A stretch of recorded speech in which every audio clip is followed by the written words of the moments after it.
What's going on, people? We are Tottenham TV, back here for another Good Morning Tottenham to delve deep into the game yesterday at Old Trafford, where Man United won 3-2, or should I say Ronaldo won 3-2, because it literally was a one-man team yesterday out there for Manchester United. The way we're going to structure it today, we're going to go through everything Antonio Conte said in his press conference, then we're going to give our match review, then go and see how Twitter reacted, and then it's your chance to have your say on the game as well. The link is in the community section. So we were there up in Old Trafford yesterday, and it's just so frustrating, wasn't it? Because I don't think Spurs played too badly. I would say that we were slightly the better team than Man United, but it was just one man that was the difference, wasn't it? Yeah, completely. That's how I felt watching the game. I felt like for large periods, we were actually penning them in, and we were actually had good control, especially over the midfield. I actually think Bentancur didn't have his best game, but I think him and Højbjerg did really well in shielding the back four, putting a really good press on, and forcing United into long passes. And we won possession back time and time again. The problem is when we got into possession and we got into the final third, yet again, like we've seen in so many games this season, lack of quality when we get into the attacking third and breaking teams down. We struggled against Burnley, we struggled against Wolves, and we struggled against Man United in this all in this aspect. And we definitely, United, I think they must have had, I don't know whether we forced them to it, but they sat back yesterday. We had 57% possession, and I think that's probably why we struggled to create the chances. I think it was a plan from Man United. If we were on the counter, we probably would have been a bit more devastating yesterday. But I think giving us the onus made us struggle a bit in that aspect. Yeah, I think Rangnick saw the last few games with Spurs, and he can see that when we play, with space around the back and time and space to counter them, that we do well. And if you give us the ball and let us have the onus to come at them, that's when we come undone, and that's exactly what happened yesterday, unfortunately. But let's get into Antonio Conte's press conference from yesterday.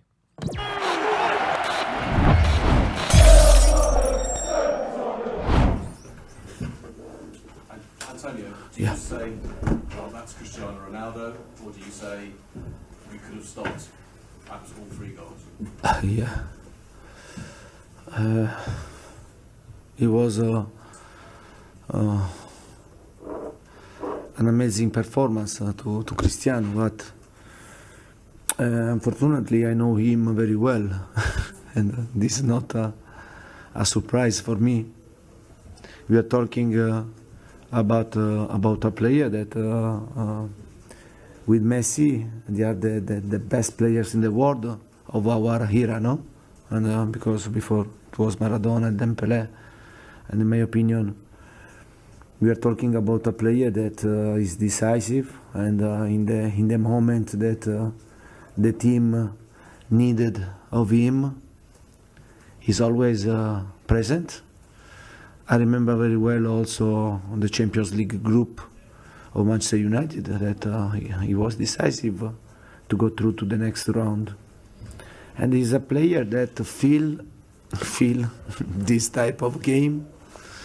When I feel the blood, and then I become Cristiano Ronaldo, and we can see a fantastic player. And I repeat, and it's not this game, this night that I discover him, and for sure great compliment to him, because to arrive this age with this form, with this mentality, with this desire to win,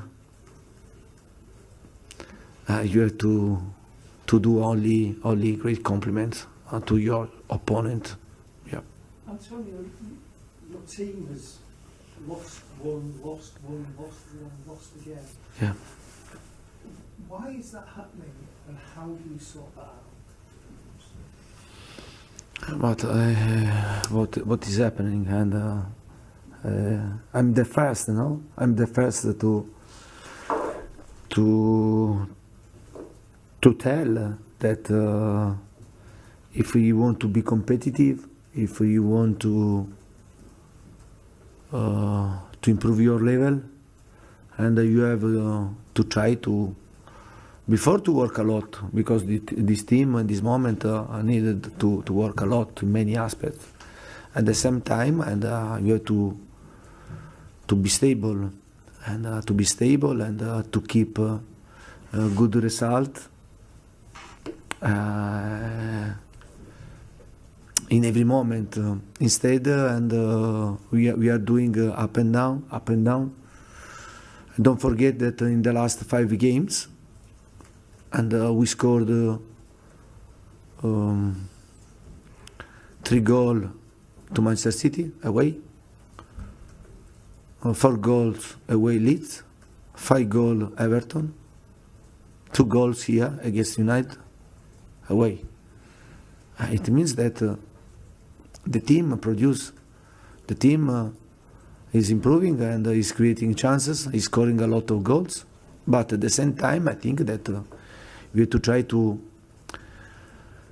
improve in the experience to manage the game, because during the game is not only one. In the game there are many parts of the game. There are the moments that you have to feel that you have to push, and you have to push to press high and to go strong to win duels. And there are moments that you have to keep possession and you have to be more calm, and I think in this aspect we can improve a lot, but this aspect depends on the experience. And we have many players, no, and young players, and many players that they are in this league for few times, for not a long time, and you know very well that I have to try to change this situation, and I'm working a lot. And this situation is also not. It doesn't come from now, no, but it's coming from a long period, and to see up and down about our team, and we have to continue to work and to try to give continuity, to make more experience, to manage, the game, because for example, and we have drawn, and after 1 minute we considered the second goal, and we have drawn 2-2, and then we considered a goal on set pieces. In the last period we are considering a lot of goals in set pieces, but we are working about this. We are not working, but you have to know that this is a process. Because this team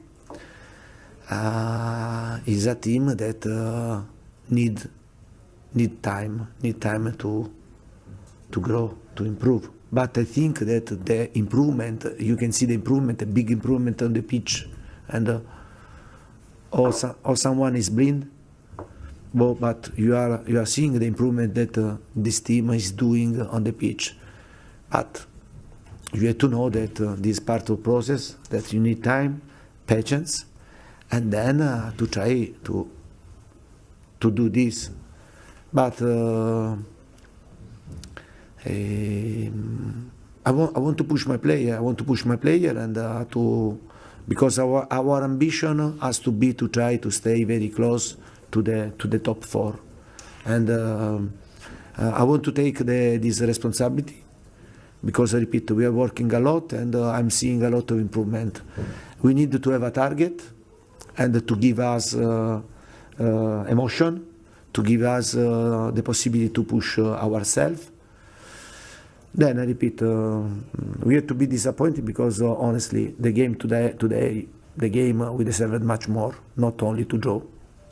But I'm sorry, can I ask you about Son? He's working hard, but it seems to be lacking in confidence in the final third. I mean, is that something you can improve, or do you have to find that yourself?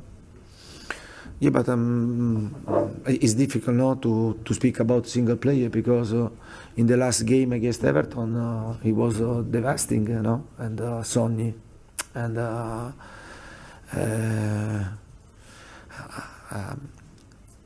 I think that we win with the whole team and we lose with the whole team, and for sure we have players that for us that are very important, no? And there are a couple of players that are very important for us, and we need to have always good performances. But and Sonny and I think he played a good game, and he tried to give everything tonight. Then there are games that everything go well. Others that you can sleep. Tonight, no, he slept twice. And it was a pity because it was too important situation that you can go towards the goal. But Sonny is a player that is a really important player for us, and he's a player that he can make a difference for Tottenham. Yeah. How frustrating is it you spoke on Monday about top four very much being the aim, then a result like tonight, both about tonight but in the wider sense, does it feel like an opportunity maybe is being missed? For sure, and we missed it, we missed an opportunity because I always say that in England there are 4 teams, in my opinion, and City, United, Chelsea, Liverpool, that happen something of wrong. Otherwise, in this moment, the top 4 are for these clubs, in my opinion. But can happen that last season, maybe, no? Last season, it happened that Liverpool struggled until the end, for a place in Champions League. And in this season, United is struggling.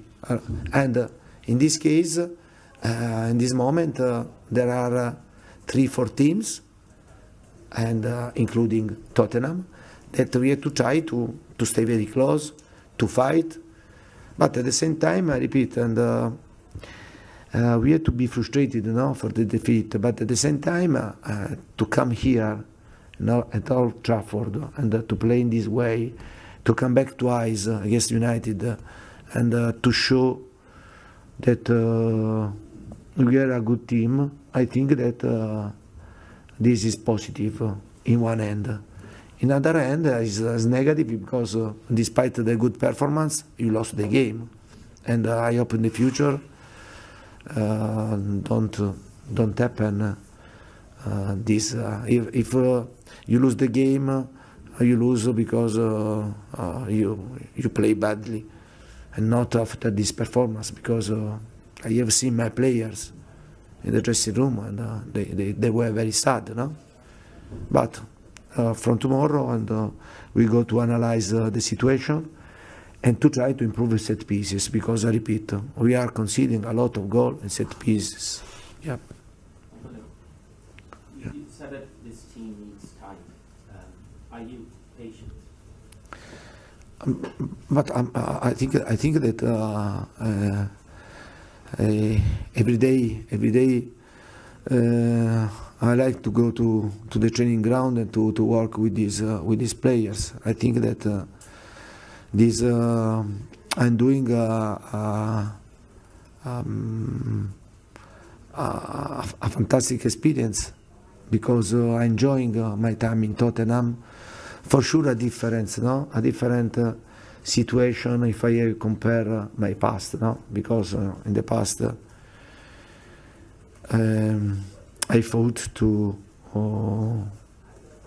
win the title or to win the trophy, and the situation is a big challenge, is a new challenge, but the people is seeing very well the commitment, what I'm doing, what I'm putting into the training ground with my staff, to try to build something important.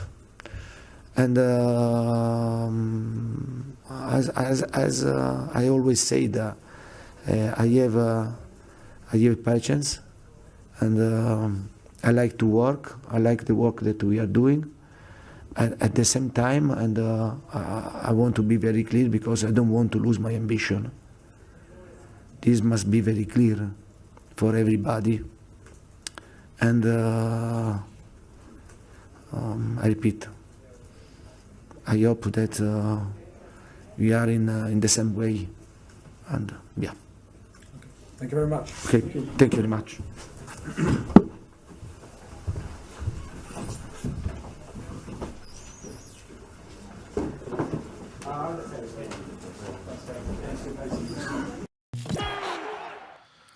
All right, so that was every word that Antonio Conte said in the post-match press conference yesterday. Any takeaways from that for you?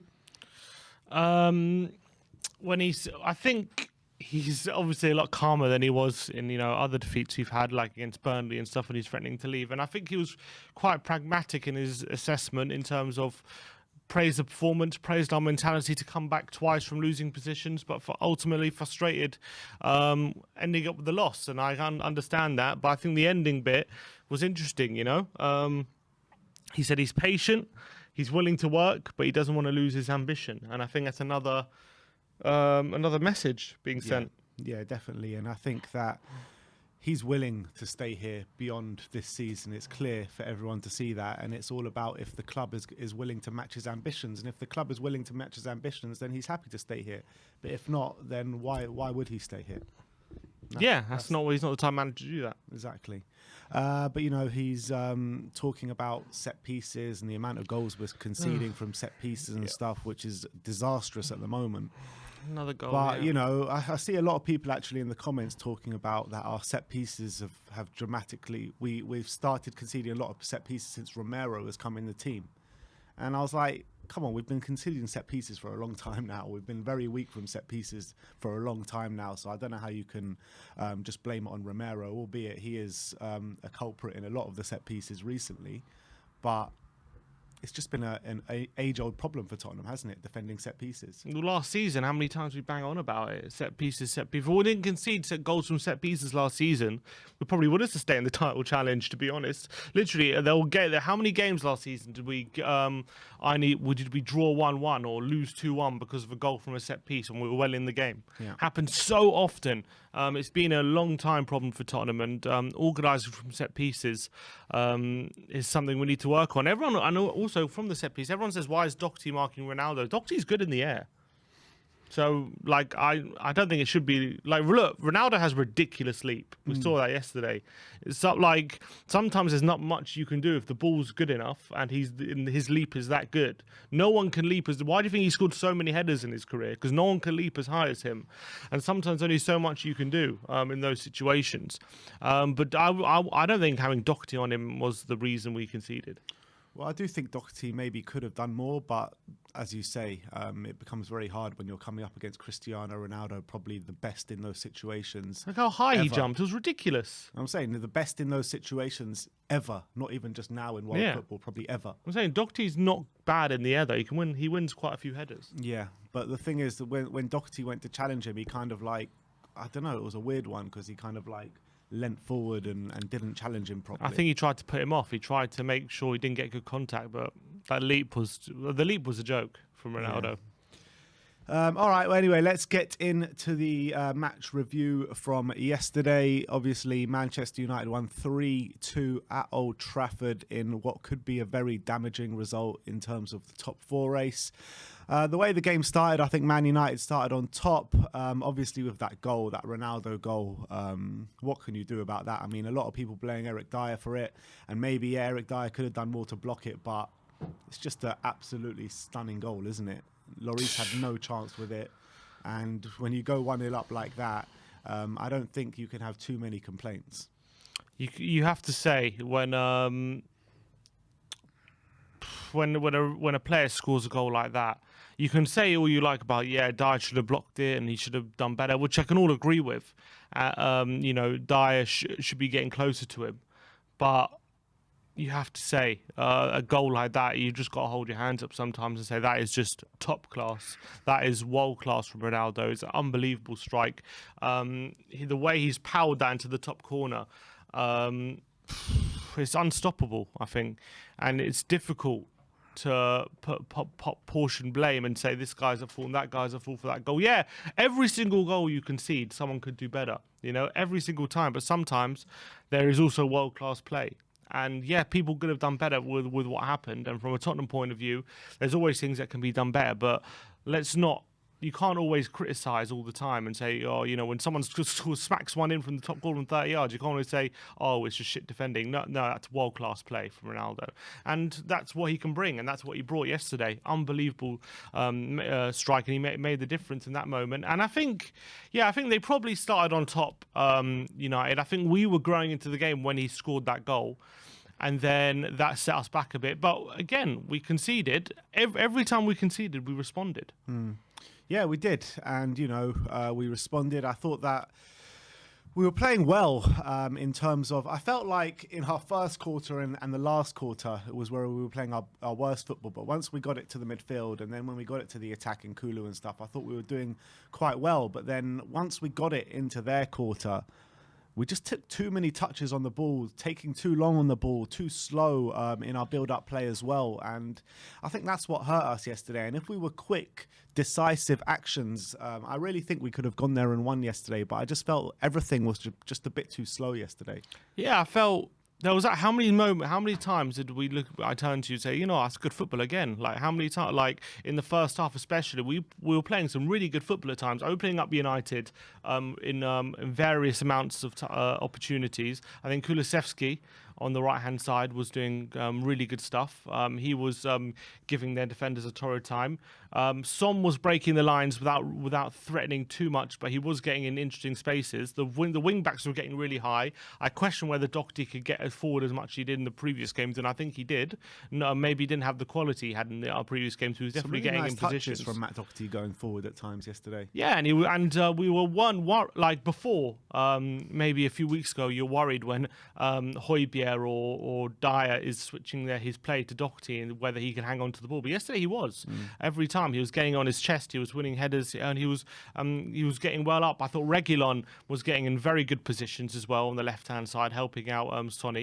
But it just didn't, I think maybe having Varane back definitely helped Man United because every time we got into those positions, that we couldn't pull off that final pass. And obviously we needed a bit of luck with the penalty, which was a definite penalty, to get back in the game. But even if you hear the commentary from Martin Tyler when Kane puts it away, he goes, Spurs an equaliser, no one can say they don't deserve it. It's because we did deserve it. I remember saying we did deserve to go back level, and I think we were on top when after Ronaldo scored, and I thought, okay, we responded well, we're playing well, let's build on that. And then 3 minutes later, lapse in concentration, we're 2-1 down. Yeah, I think the game did go in waves yesterday, and I think when Man United scored, we took control after that and came on top, and then whenever we would score, Man United would come back and go on top, and that was clearly evident when as soon as Maguire scores that own goal, Man United are in the ascendancy after that, and they were the better team from that moment onwards, and maybe they did deserve to go on and win the game after that.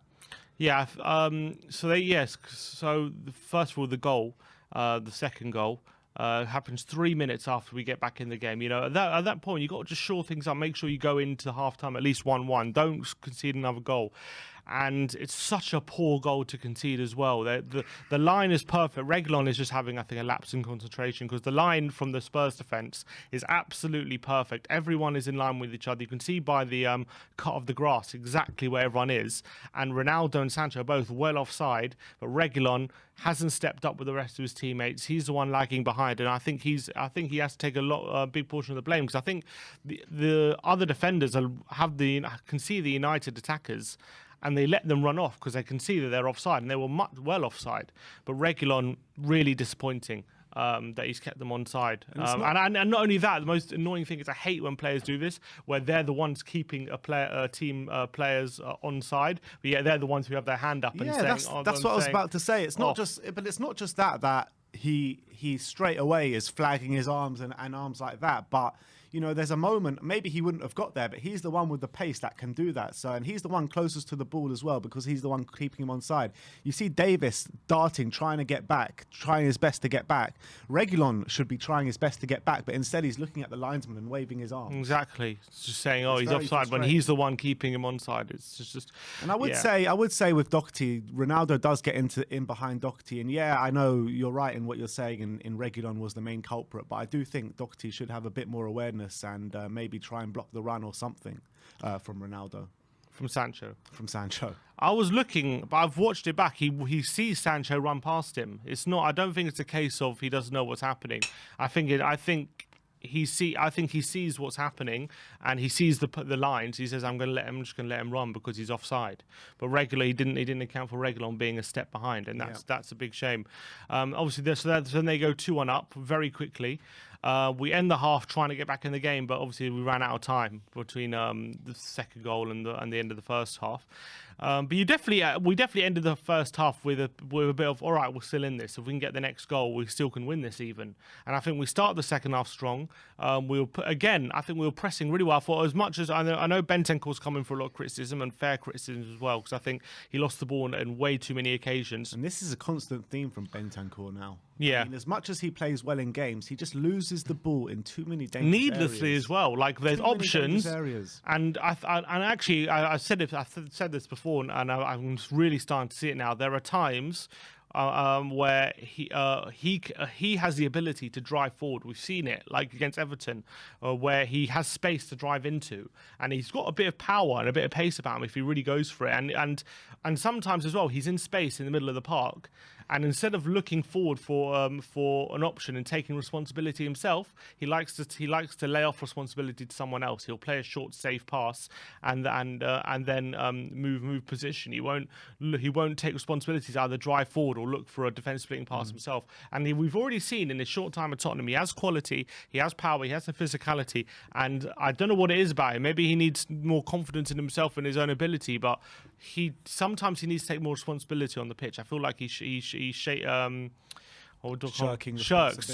it sometimes. He plays off someone else when he should be the one, looking for that cross-field pass or looking for that defense splitting pass or looking for that drive forward. He just shirks it and gives it to someone else. But I thought off the ball, I know he got done for the third goal, but for this first goal from the Fred flick. But I actually think him and Højbjerg were doing really, really well in the centre.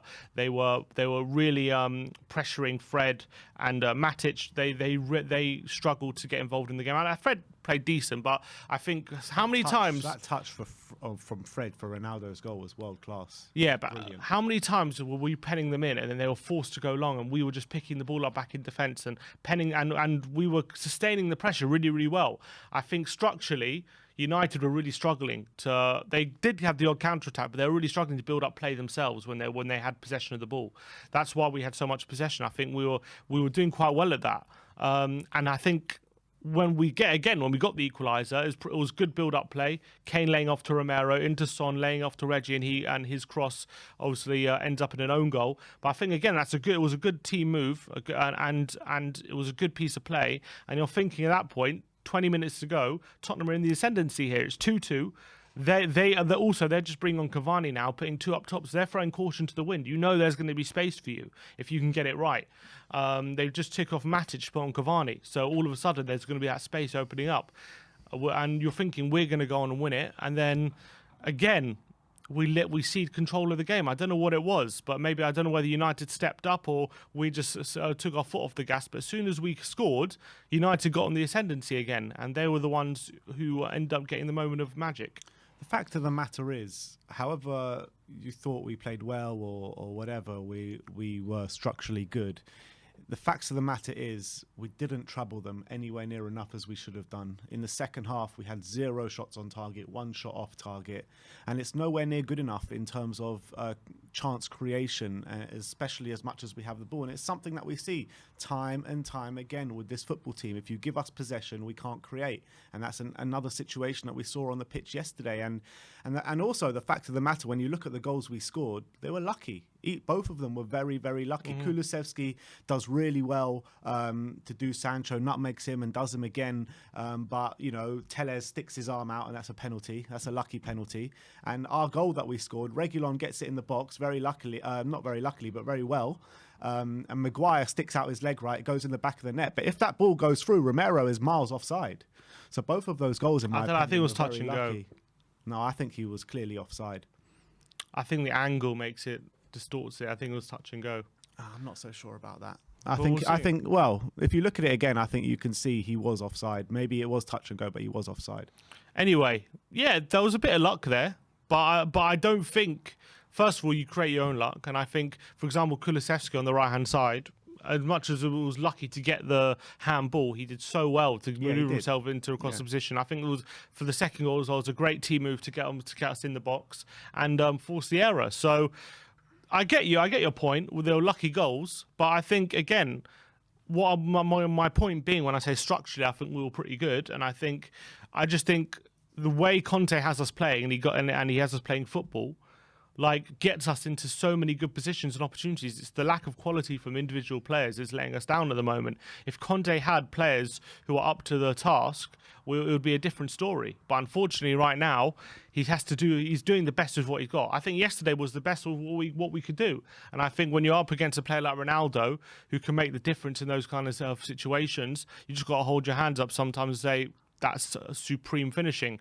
But yesterday, I think Tottenham... Yeah, we second half we only had one shot on target, but I think we, like, in terms of being in the game, like if I'm assessing a game of football, I think we more than held our own in that game, and it wasn't one of those games where we just failed sharp. I think we came back from going behind twice. We showed the mentality there, but unfortunately the players weren't good enough to get the result, and that's really frustrating. And definitely United were average yesterday. The United were absolutely average yesterday. They were completely held up by a world-class performance by Ronaldo, probably his best performance of the season as well, which is all doubly frustrating. But they were average and there for the taking, and we couldn't take advantage. But that's not because the structure wasn't there to take advantage. I think the players just weren't up to it, and that's just reality for me. And even right at the end, Reguilon had a great chance to get an assist, and he jumps over the ball. I don't understand what was going on there. Yeah, it is very frustrating. In terms of positive players that played well yesterday, I thought Højbjerg was brilliant yesterday in the middle of the park. I really thought that. And I thought Kulusevski, again, was our best player going forward. I mean, maybe not again because Harry Kane's been playing out of this world recently. But there was a game recently, I can't remember who it was against, where we were talking about Kulusevski being the best of the front three. But Kulusevski, I mean, he's performing every week. A player that I want to talk to you about, Heung-min Son. You know, we had a big discussion after the game last week talking about is he on form, is he off form, what's going on with him at the moment. What was your assessment of him yesterday? Yeah, didn't have a good game yesterday. For some reason, he kept slipping. He slept like 4 times. He slipped about 3 or 4 times in crucial positions as well. And you got to think, like, after the second time, change your boots or something, because I don't know why you keep slipping. But yeah, I think first half he broke the lines a few times and got himself into really good positions, but wasn't able to get the shot off or do anything of note. Second half, I thought it was a bit anonymous, and the only times he was able to do something, he kept slipping at the crucial moment, and it cost him. So I would say yesterday, wasn't a very good performance from Heung-min Son. And Harry Kane as well. I think he really was struggling to get into the game yesterday, wasn't he? Yeah, his passing was definitely a lot worse than it has been in usually. Usually his passing is completely on point, barely gets one wrong, especially in the deep positions. But yesterday, he was a bit off it. He was involved in the second goal, did really good hold-up play off Maguire. But I think more often than not, when Maguire was coming through the back of him, he wasn't holding him off, and he was losing those duels, and that's something that he'll be disappointed with. Obviously, he did get a good goal with the penalty. It was a very good penalty, right into the corner. But he'll be disappointed with his with the performance overall. I think him and Son will probably both be a bit disappointed with that. They weren't able to do a bit more damage. How many shots? I can't remember too many shots either of them had, or too many chances. They probably fell to other players. So that's disappointing. They'll be disappointed with that, and that's also probably a big reason why we weren't able to really have quality in the final third, because they had Ronaldo and Sancho as well, who I thought had a very good game on top of their game, and we had Son and Kane who weren't. That was probably the difference. Yeah, and that was the fact of the matter. And with that result yesterday, what does this mean for the outlook of our season now? I think it pretty much all depends on what happens today with Arsenal and Leicester. If Leicester get if Arsenal drop points today, and then in midweek, I think there's another opportunity. If Arsenal win today, it's pretty much all done, I would say. Not in terms of top four, because I think United can still catch them. In terms of us finishing top four, I think that's pretty much done. Because I think 6 points with 2 games more played, I really struggle to see us overcoming that. Even if a lot of things go our way, it's going to be very difficult to overcome that. If Leicester get a draw or a win, then also Arsenal lose in midweek, and we beat Brighton, then it opens up again. Then all of a sudden it'll be 3 points. Then if then all of a sudden there's still an opportunity there, because right now it's 3 points, right? Yeah. We've played 2 games in hand. Yeah. So look, it looks terrible right now, and especially if Arsenal win, it'll be 6 points with 1 game in hand. Yeah. So that's still very, very bad. Yeah. But 6 games are won with 1 game in hand if Arsenal win today, right? But then they play Liverpool midweek and we play Brighton. So if we can get a win and they get a loss, it's back to 3. It's back to 3 with the game in hand, but then that Liverpool game's gone. Yeah. So then that game in hand is Chelsea, and we still got to play them. Who knows what Chelsea are going to be? Who knows what Chelsea's what state they're going to be in? No, but I think psychologically it's a big blow. If Arsenal win today, do we go into that Brighton game with that belief, basically, that we can still catch Arsenal? I just worry that we might crumble if we're seeing Arsenal win another game and stretch that points difference. A lot of football is psychological, man. It's a lot of it is about momentum and belief. Yeah, but there's also a thing to say that when the pressure's off Spurs, we sometimes perform and do better when the pressure's completely off. Yeah, it's also true.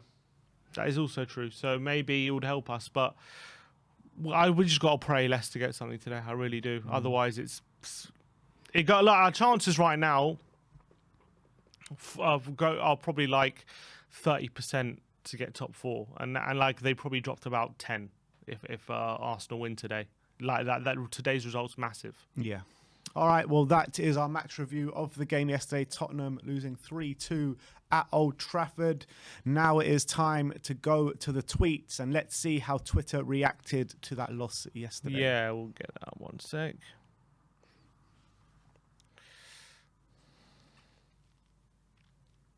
All right. So we have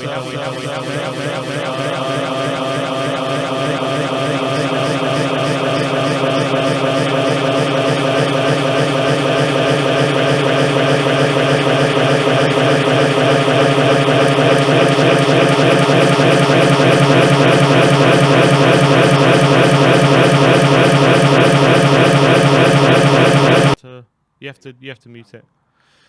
Sorry, are we? Yeah. Start again. To the lapse in concentration from Reguilon is maddening because it was a really decent first half performance and we don't deserve to be behind. That was at half time.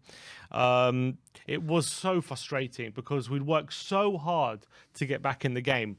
At that point, when we did get the equaliser, well, if you think it was lucky or not, we deserved to be level, and I think that's another reason as well when I'm talking about psychologically, because to work so hard to get back in the game and get what you deserve and then give up so soon after you just got it must be sort of very damaging psychologically for players on the pitch, especially the big ones, because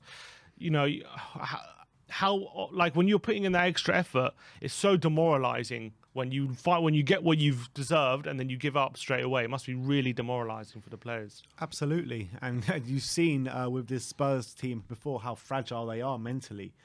So when things like that happen, to be fair, you've got to give them credit for coming back twice, albeit, like I said, there were lucky goals and stuff like that. But I think the mentality of this team is slowly getting better. I genuinely believe that. Yeah, and unfortunately, as much as The thing is, when we talked about like Southampton and Wolves performances, like you look at those, okay, we're taking a massive step backwards here.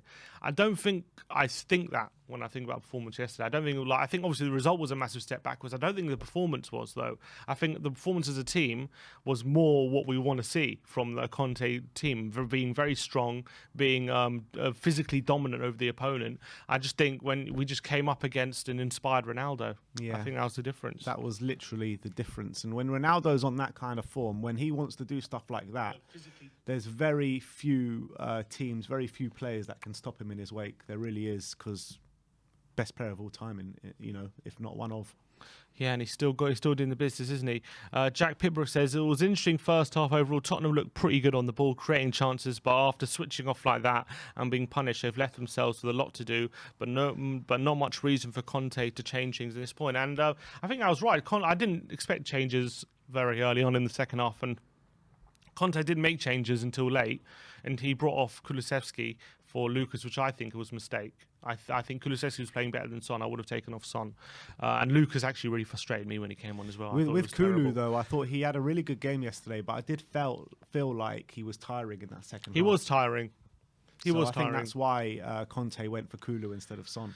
That's the only thing I can criticise Conte for yesterday, really. I don't, like, in terms of how the team played and everything, I don't criticise him for that. I think we played fairly well, and I think he had the team playing as good as they could in that scenario.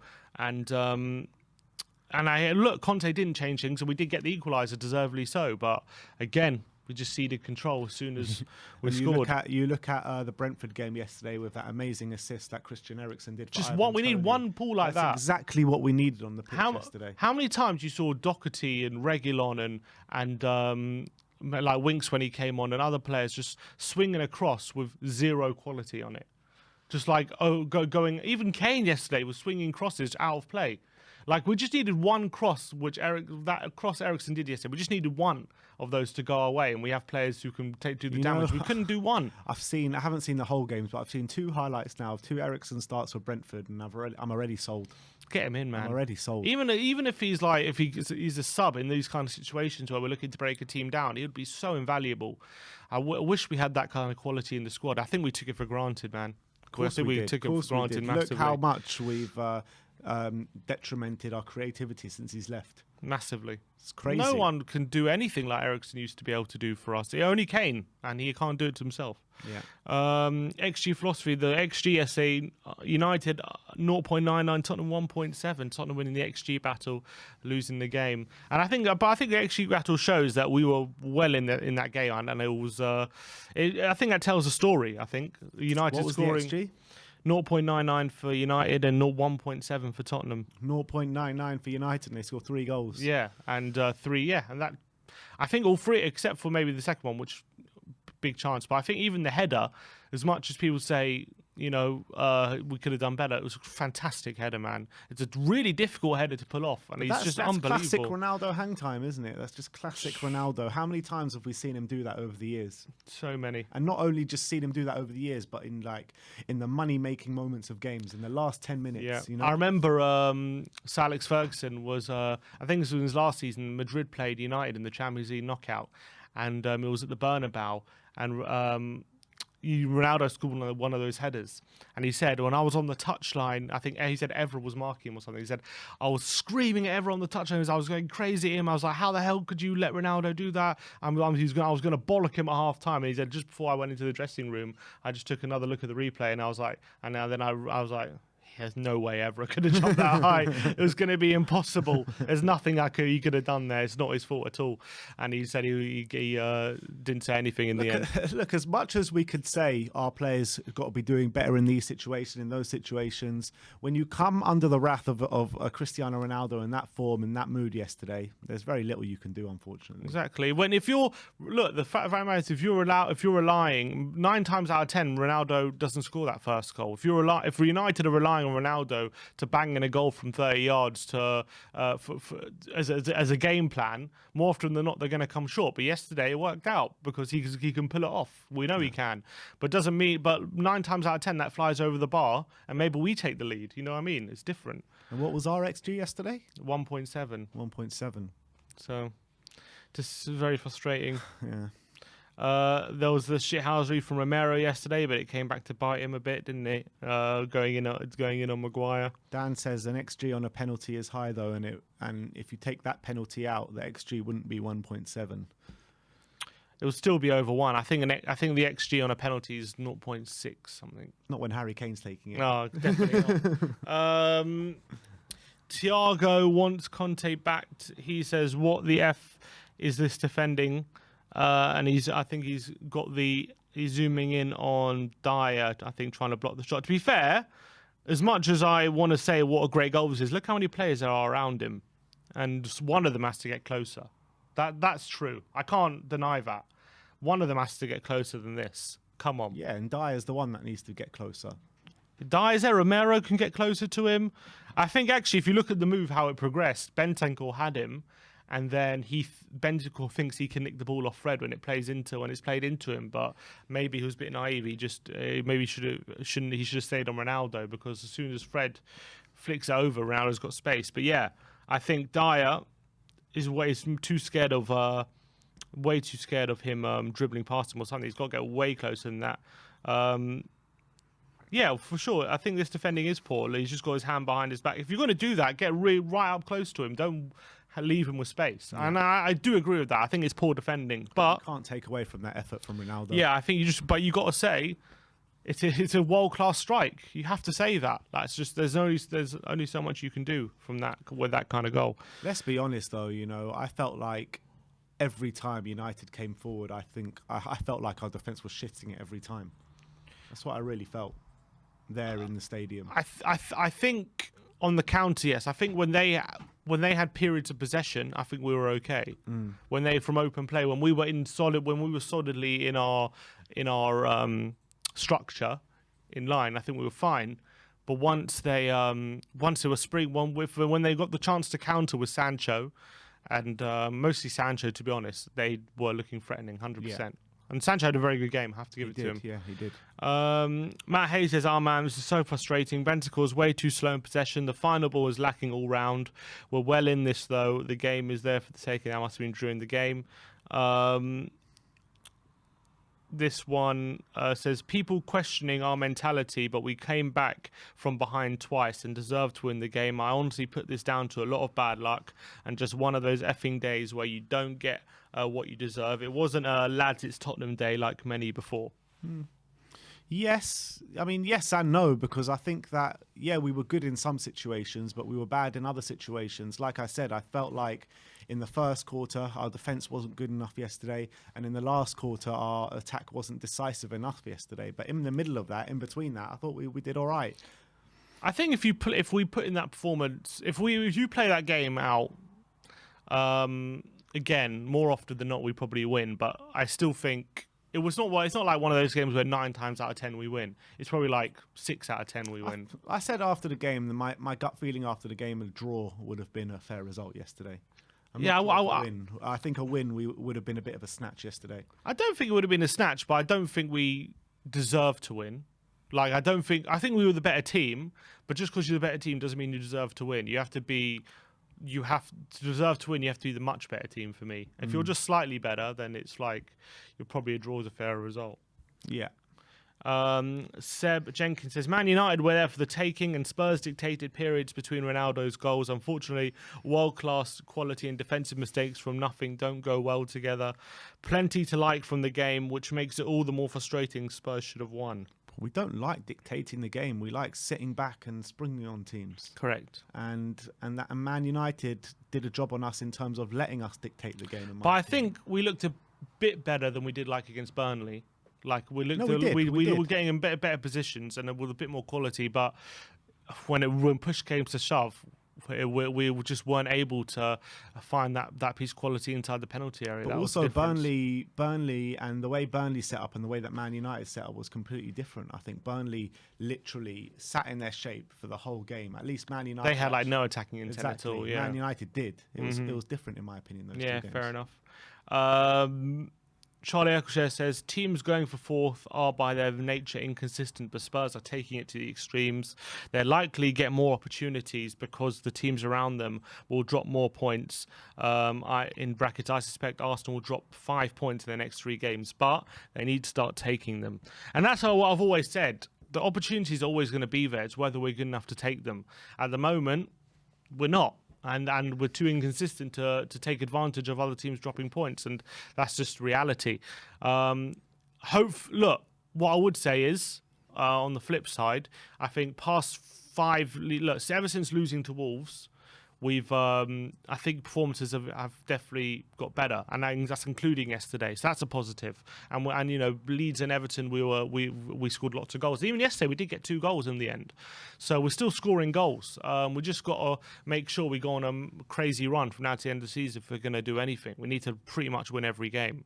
Maybe we've scored 11 goals in the last 3 league games. Yeah, so I think performances are definitely improving. So that's a positive. I'm just hoping that defeat, we don't lose belief from after having a good performance and losing like that. I just hope we don't lose belief. I don't think Conte will let them lose belief. I think Conte will keep them fighting until the very end. But at the end of the day, we got Brighton this week on Wednesday night on the back of, 5 straight defeats. So we have to win that. Yeah, no excuses. But not only are we playing Brighton on the back of 5 straight defeats, we don't have a week to prepare for this game, and we know how those usually go. Yeah. So there's no excuses. We have to get the win on midweek. Most goals scored in all competitions this season: Harry Kane 21, Son 12, own goal 9. Well, nine for own goal is pretty good. Should probably sign him on permanently. Sign him up. I can't believe we've got so many own goals. That's mad. To be honest, recently, probably one against Everton. Yesterday, there was one at Southampton. Wasn't that opening goal against Southampton? That was an own goal. So there have been quite a few, haven't there? Just off the top of my head. I haven't even realised it. But yeah, even just the last few weeks alone, there's been like 3 or 4. Yeah, there's quite a lot. So, but that's also a telling stat, isn't it? Because how many times we said we relied too heavily on Kane and Son to score, and the fact that own goals are who's actually our 3rd top goal scorer? I can't even think. Is it Lucas with 4? Maybe. Lucas. I can't think who else it could be. Must be Lucas. No one else has scored. Yeah, must be Lucas. Yeah, I'm not sure. Yeah, it's Lucas with 6. That's in all competitions, must be, not in the league. Well, it says Harry Kane 19. So I don't know so that's all competitions. It said they're 21, didn't it? All comps, yeah. Son's on 12, yeah? Yeah. Yeah, so Lucas on 6, then Højbjerg in 3, and Bergwijn on 3. And we need more players contributing. The only positive thing is, I think Lucas and Bergwijn didn't contribute too much creatively to the front 3, and Kulusevski is definitely doing that. Kulusevski has added a new dimension to our front line. I thought another good, strong performance from him yesterday. The Tactical Time says, what's the consensus from Spurs fans on Pierre-Emile Højbjerg? He's a standout for me practically every time I see him play. I think he's brilliant. Really, I thought he looked great tonight, but I don't see him every week. Obviously, Højbjerg, again, is one of those players who splits opinion. I thought yesterday he was exceptional. I really did. I thought he won the ball back so many times. I thought his passing as well, apart from a couple of opportunities where he lost his composure, was really good as well. His long-range passing I thought was excellent. And I think he had a really strong showing. I think Bentancur next to him was definitely off it, and I think he didn't have too much creativity from the wide areas, which probably let him down. But I think he was good, strong showing. I think when you look at his game against Southampton a couple of weeks ago, in an absolute dreadful display from Højbjerg, it really was. After that game, obviously he gets dropped against Wolves, and ever since he's come back in the side, I think he's been absolutely brilliant. I really do think so. I think when we went to Man City, he was absolutely brilliant. What was the game after that? I think against Leeds and against Everton. I thought both of those games he was absolutely brilliant. And yesterday again, I thought he was absolutely brilliant. I think he might have been our best player, to be fair, Højbjerg, yesterday. Yeah, it was between him and Kulu, in my opinion. Noz Ahmed said, in recent weeks, I feel that the team have been performing better in Conte's system, especially after the Southampton and Wolves nightmare, which is a big positive. Just have to upgrade on quality in some vital positions in the summer and add a creative midfielder who could chip in with goals. and add to the bloody depth of this team, because Yeah. when you're looking at the bench to bring people on to change things, it's just so uninspiring. Every game. Lucas was very bad when he came on, I thought, unfortunately. Lucas was bad. Do you reckon Lucas is maybe suffering with a bit of confidence as well since Kulu's come in, because suddenly his place is gone, because he was a definite starter before Kulu came? Yeah, but I think he's lost it on merit. I'm not saying that, but I'm just saying in terms of the way his mind's working at the moment. Maybe, but, you know, he has to... Look, he's never... To be honest, I think Lucas is a squad player. I don't think he's ever going to be a consistent starter for us. I think he's too inconsistent, and I think he doesn't have the decision making. I think Kulu's already got better decision making than him, and he's 9 years younger than him. 100%. He's already got better decision making than him. And better application. Probably gets he got another assist, technically another assist yesterday. I think Lucas might be suffering from a bit of confidence, but he's got to play his way back in the team if he wants to be a starter. And I think he's being outshone at the moment by Kulusevski. Absolutely. That's the fact. Premier League panel, like their account, it says, key part of the recruitment is having specific profiles to recruit. Conte's identity, I think he means, makes Spurs' issues easier to fix. Kulusevski has given him a final third creator to supply the other two goal-scoring forwards, like Barella was. What he needs now, he needs that wing-back, centre-back, and in midfield is also clear. Definitely, we need 2 wing-backs probably. Need another centre-back and a creative midfielder.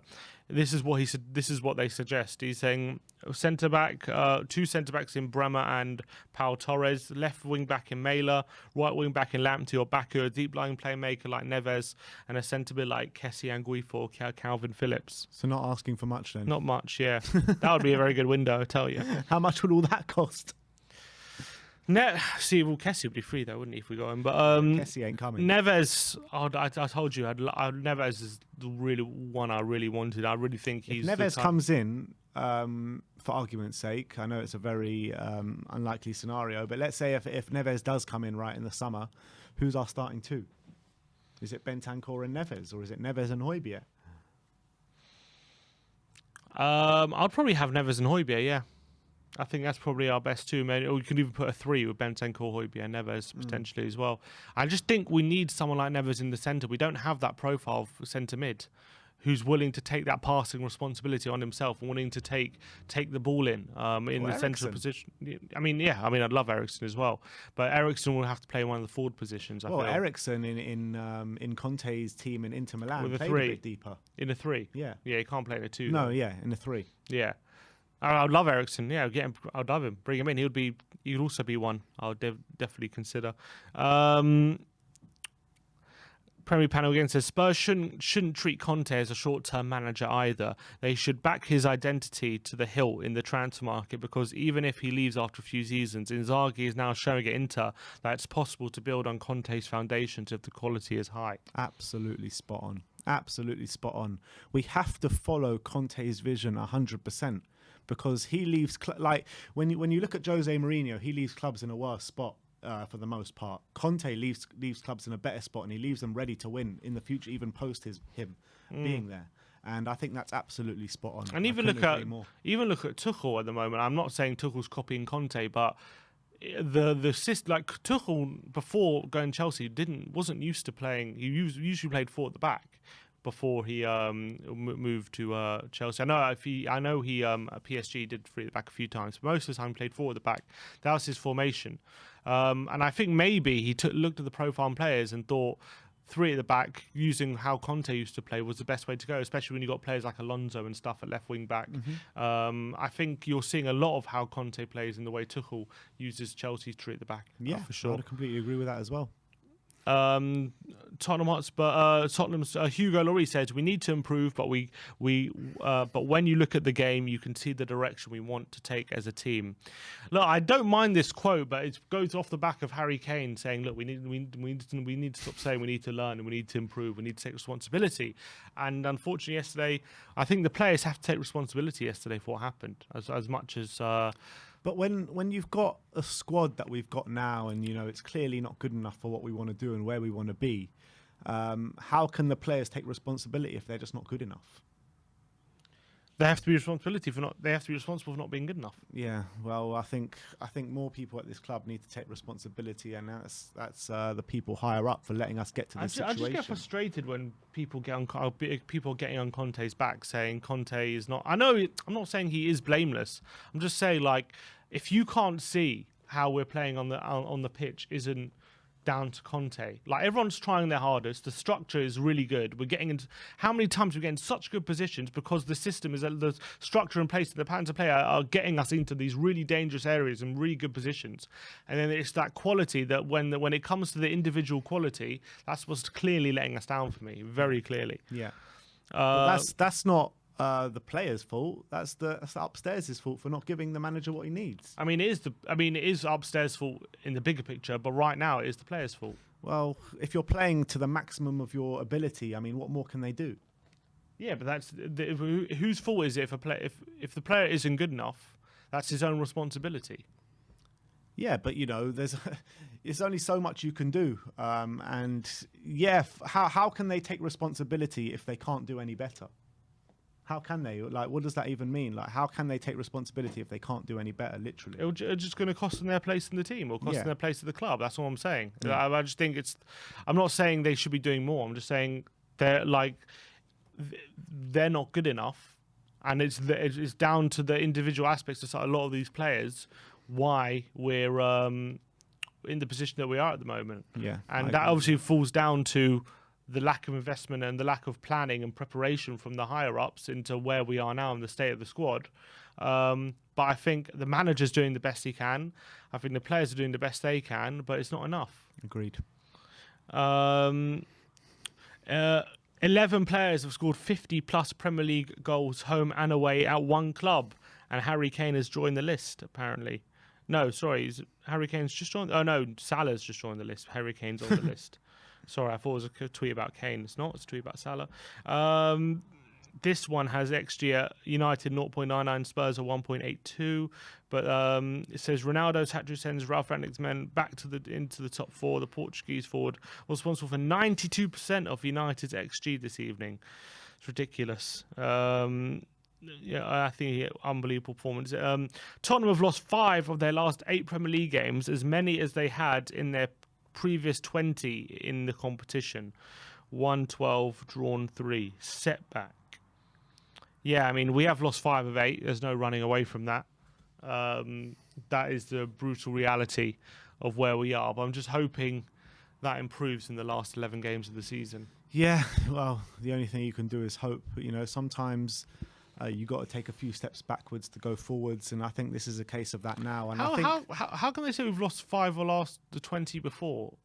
Because we lost 5 in the first 10 under Nuno, didn't we? Well, we won our first 3, then we lost our next 3. I think no, because Nuno got sacked after 10 games.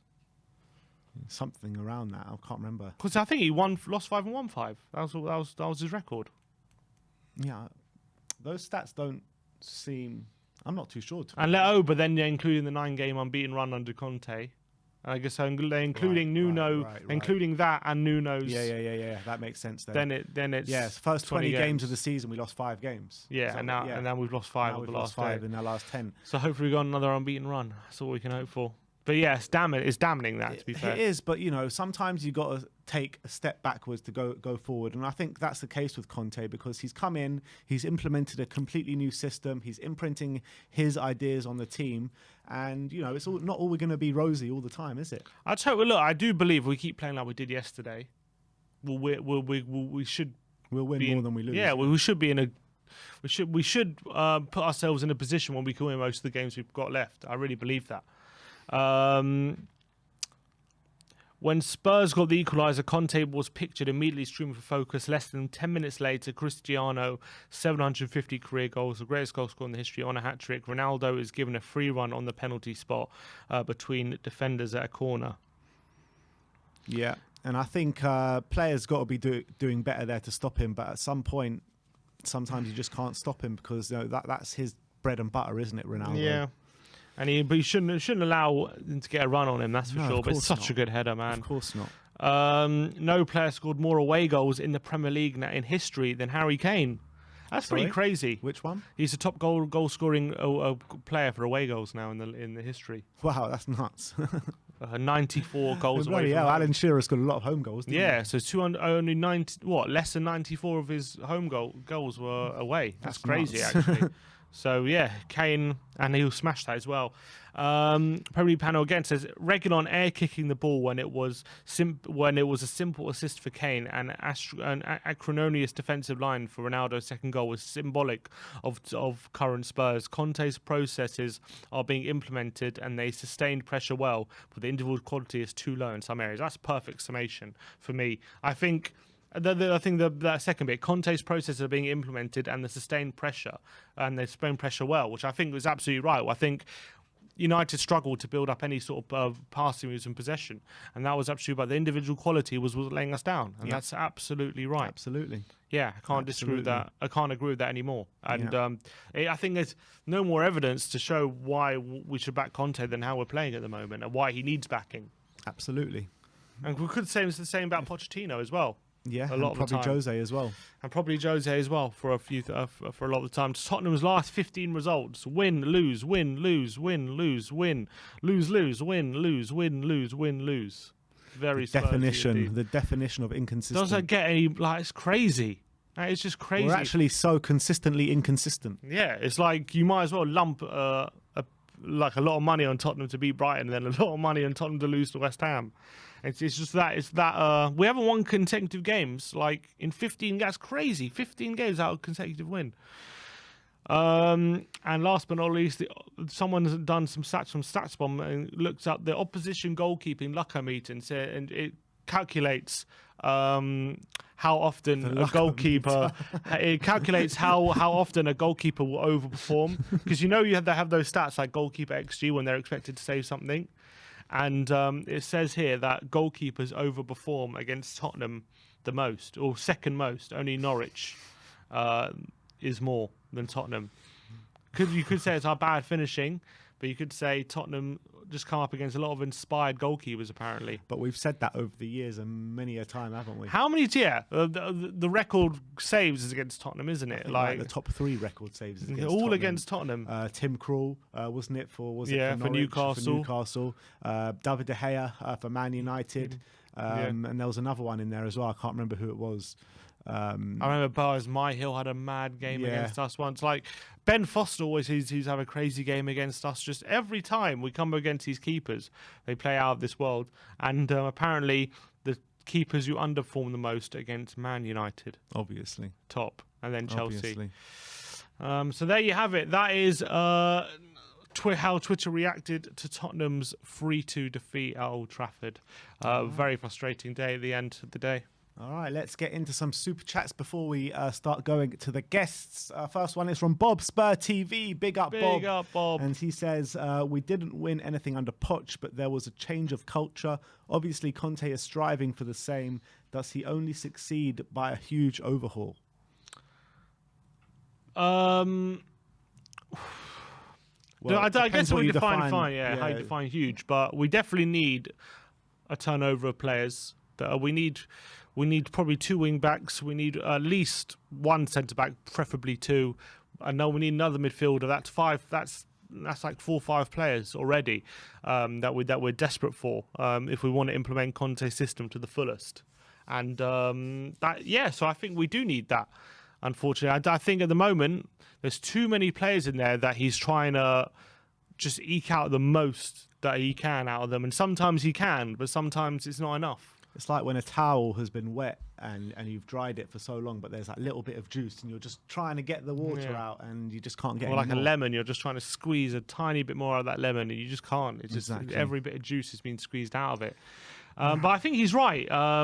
He is trying. I think the culture did change under Poch, but we let it fester and go back. It did change under Poch, but it didn't fully change under Poch. We were still weak in mentality in the key defining moments under Poch. Yeah. I think in the league we got to like a consistent level where we weren't being bullied ever. We can turn up anywhere and give them a game, even though we did. But still, a lot of the times under Poch, I know a lot of teams do this, but when you go away to the big sides, we still came unstuck a lot. under Poch. Yeah, we had a very bad record away at the big sides. That's true. But I think we, like, for example, when I mean change of culture, I mean And in semi-finals and finals. we didn't win. We kind of lost that Spursy tag a bit. We were still Spursy in the big moments. Don't get me wrong, but we kind of lost that tag of lads. It's Tottenham kind of. We'll just roll these guys over kind of. That was gone, but it's definitely come back over the past 2 years now. Yeah, definitely come back. People think In we're easy full to play. force, in full We're easy to force. play now, apart from when we have 5 days under Conte to. Yeah, and even yesterday we had 5 days under Conte and we still lost the game. Yeah, but I don't think we're easy to play yesterday. No, I agree with that. DB29011 says Kane didn't have a great game because he was nervous due to his hero Brady sitting in the stands watching. No, I doubt that was true. I doubt it was true. He didn't have a very good game, but I don't think it's because of that. But he was involved in the build-up for the second goal. He did a few things like that, which were good, but ultimately, It wasn't a good game. how many shots did he have? When Kane's not having shots, you know that he's out of the game too much. YU says, I can't be asked with Enoch and this team anymore. I hope there's a takeover soon from someone that just missed out on Chelsea. Lewis is in town. Get it done. Yeah, we'll see. Yeah, we'll see about that. I think I don't think anyone's going to come over at us after missing out on Chelsea and think, yeah, I'll go stump up the 3 billion there. I don't think that's going to happen. Bob Spur TV, again, big up Bob, says, number of goals Ronaldo would have scored if he stayed in England. Less than he scored in Spain, I'll tell you that. Yeah, probably. He was a 50-goal a season man for what was it, 5-6 straight seasons? Yeah, I reckon if he Sounds stayed in ridiculous. England, you're probably looking at 25 to 30 goal a season, man. Yeah, probably. All right, those are the super chats. All right, let's get into the guests now. And first up is Barry. How's it going, mate? Yeah. Let's. How's it going? I'm so glad I renewed my season ticket yesterday afternoon, just before the game. Rookie error. Great timing. Great timing. Great timing. They always do it to us. I mean, there's two things, right? Yes, I'm still watching the game back again. I really don't know. We lost that game with 3 pieces of. I wouldn't say brilliance. I'd say 3 pieces of us being poor. You know, Sorry, Barry. You don't say the first goal was brilliance. Yeah, I mean, If Kane scores that, you're saying it's a world-class strike. Let's be honest. I mean, I'm not going to go as mad as what Sky and everyone else do, and that comes to my point in a minute. But look, if Hugo goes with his right hand, does he save it? I don't know, probably not. But why does he go with his opposite hand? Why does Dyer step back from him? I don't know what, you know. That's, yes, it was a good goal. I don't think it was like goal of the season that some people were saying. No, I don't. Doesn't have to be goal of the season, but you got to give credit where credit's due. That's just a world-class goal. Okay. Well, I mean, yeah, I still don't understand why keepers, not just Hugo, but why keepers have to go with their opposite hand. He probably still doesn't get it if he goes with his right hand, but yeah, okay. Let's give Ronaldo his first goal, but the other two, yeah, Hugo, you could see what was happening. Does he make an attempt to come out rather than just stand there and just see what happens? And then obviously the third goal is the third goal. I don't think we, like you were saying, the players just aren't good enough. Just yesterday, but again, I was sat there going, "How have we lost this game?" And I don't know whether it's just because it's Man United or whether or not we just got unlucky in parts of the game. But I genuinely thought we didn't play that badly yesterday, but we lost. Yeah, you know, you can say we didn't play that badly and, you know, maybe we didn't deserve to lose the game. But ultimately, in the second half, we didn't create anything. We didn't have one shot on target the whole of the second half. And when you're not winning the game and you're trying to get back in it, you need to create something to get back into the game, don't you? Yeah, you do. But then that comes down to who you've got on the bench or the strength of the squad, which we all know we don't have. So, yeah, I think, like you guys were saying, I think a draw would have been fair. And yeah, okay, we didn't do enough to necessarily, you know, create chances to win the game. But I didn't see, you know, that Man U side yesterday were there for the taking. We had an opportunity, and you know, I was watching back your match vlog this morning because last night I was just so kind of deflated and angry, and just going back and watching it, and I you know, again, it was just like, we've got the chances, we've had the chances, we needed to focus, we needed, like Conte was saying, focus, and I don't know, the players weren't, you know, the players just couldn't do it. I don't know whether it was because it was Man U, I don't know, but going back to the point that I wanted to make about referees and Sky and their love for Man United and Liverpool.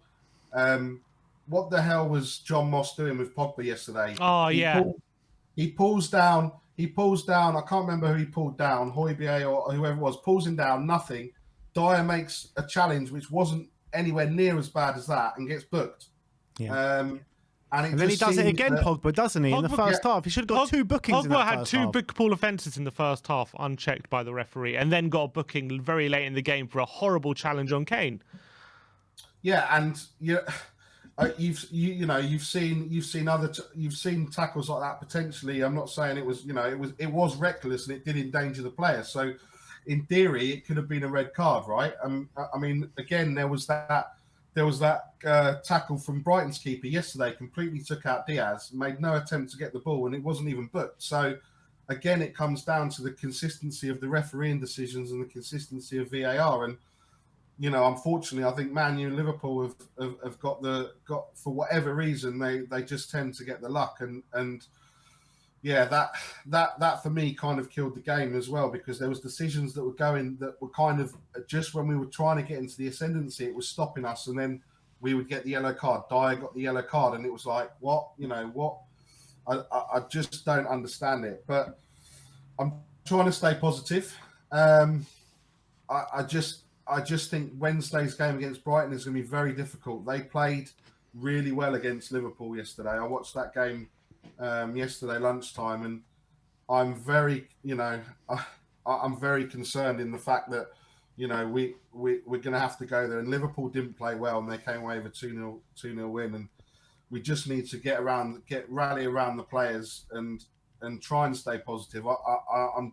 I wanted to come on. If I'd come on last night, I'd have probably been so negative that everyone would have been like, Jesus, what's wrong with Barry?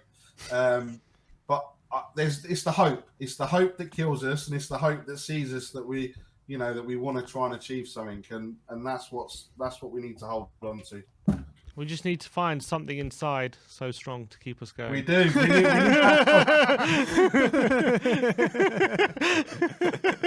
need set you perfectly there, Sim. But no, we almost need to play that to the players before they go on. I think that should be. Maybe we should get you in the changing room singing it to them.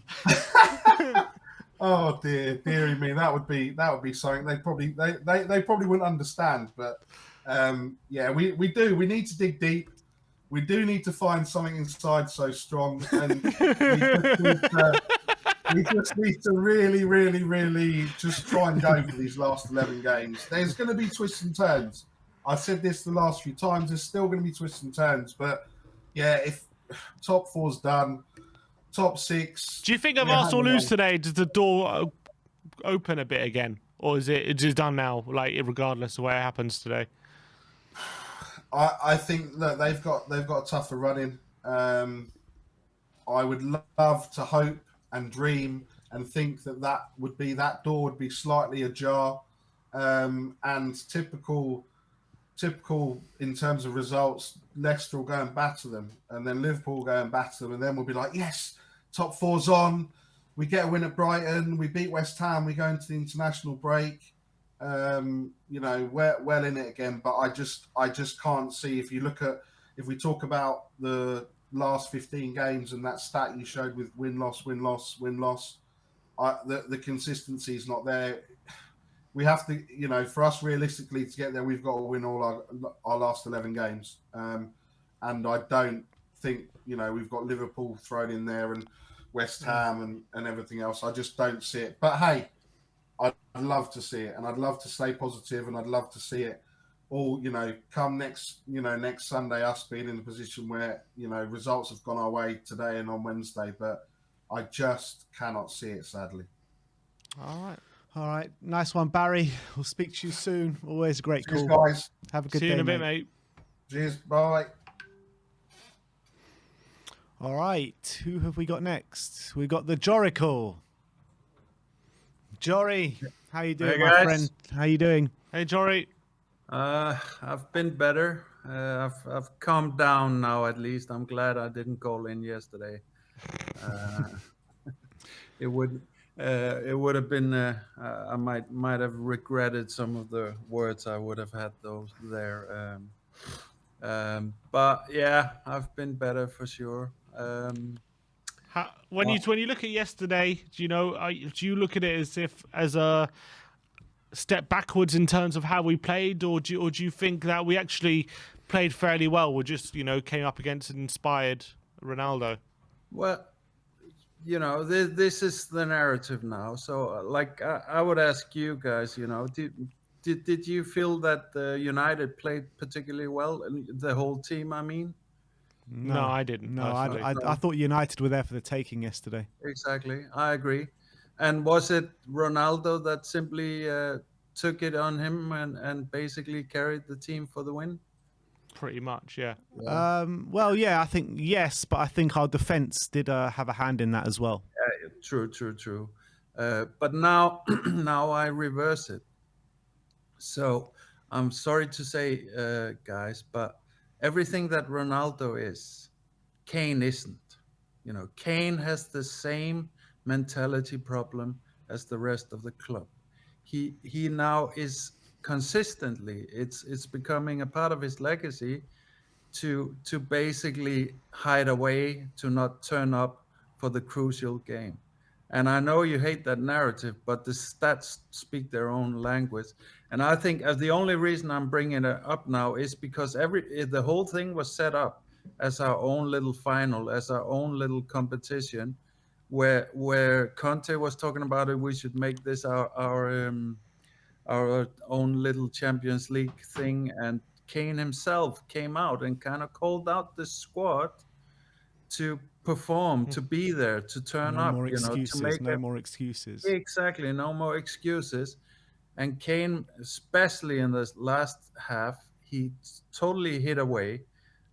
Sonny Boy was like Bambi on ice, but at least Sonny was, he was going at it full on. But I think Sonny also got shaken by Kane's lack of turning up there, And this is because I didn't. There was a lot of good things as well going on with our squad, and we kept our form. Our defense completely let us down, but that's like Conte rightly points out, that the set pieces situation is a nightmare, and I, what do you expect when you have a goalkeeper that refuses to leave the line, and you've got nothing but short defenders? Then we're never like, that's always going to be a set piece nightmare for us, So we could have actually have done with a Sanchez there. He could have helped out a little bit, even though I didn't think Romero was that bad. Actually, had some absolutely amazing tackles that saved our skin a couple of times. But in terms of how amazing Ronaldo was yesterday, yeah, his shot was world class for the first goal. His header was amazing, and the third goal was amazing as well in terms of the execution. The man got all the space and time in the world that he needed for the first goal. Bentancur runs off him and leaves him alone to get the ball completely in acres of space. Ronaldo is never missing that.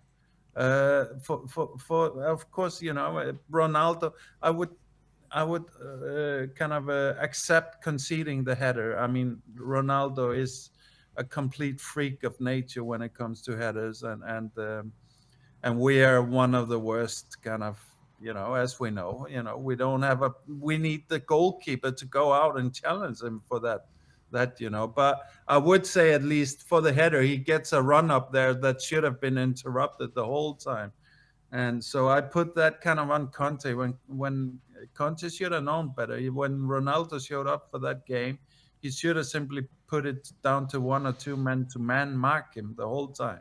He should never have been alone at any point in that game, and we would have won that game, you know. So, but for me, it was, you know, I thought that going into the break that we could fix this. You know, I thought Conte would fix this, and I thought, you know, all we needed was basically for Kane to kick on. You know, because Sonny was struggling with his boots or whatever. You know, but if Kane just had shown half of what he's showed in the winning last 3 winning games, you know, we would have gotten 2 more goals there. You know, and. Instead, it was down to players like Reguilon and stuff like that to try and finish it. And, you know, that's not what we want to rely on. We want to rely on Kane. That's your job, Mr. Kane. You need to show up for this. You need to take the game and make it your own, just like Ronaldo did for United. And we cannot keep waxing poetic about, you know, I was like, I had bad words, like I was, you know, finding words like I don't even want to mention those words, but I was pissed as fuck with Kane yesterday. But then Brains, God bless him, he had a very, very good call, and he made a brilliant point. And I think that's the complete truth. Brains talked about that you need, like Ronaldo. How many times has Ronaldo been in the final? How many times has he been in that crunch moment, you know, and then come through? You know, it's the same as with everything else in football. It takes practice. You know, Kane hasn't been that often in that moment. He hasn't had the practice. He hasn't had the time to basically, you know, find that you know, that mental thing, that resolve that you need to get through that.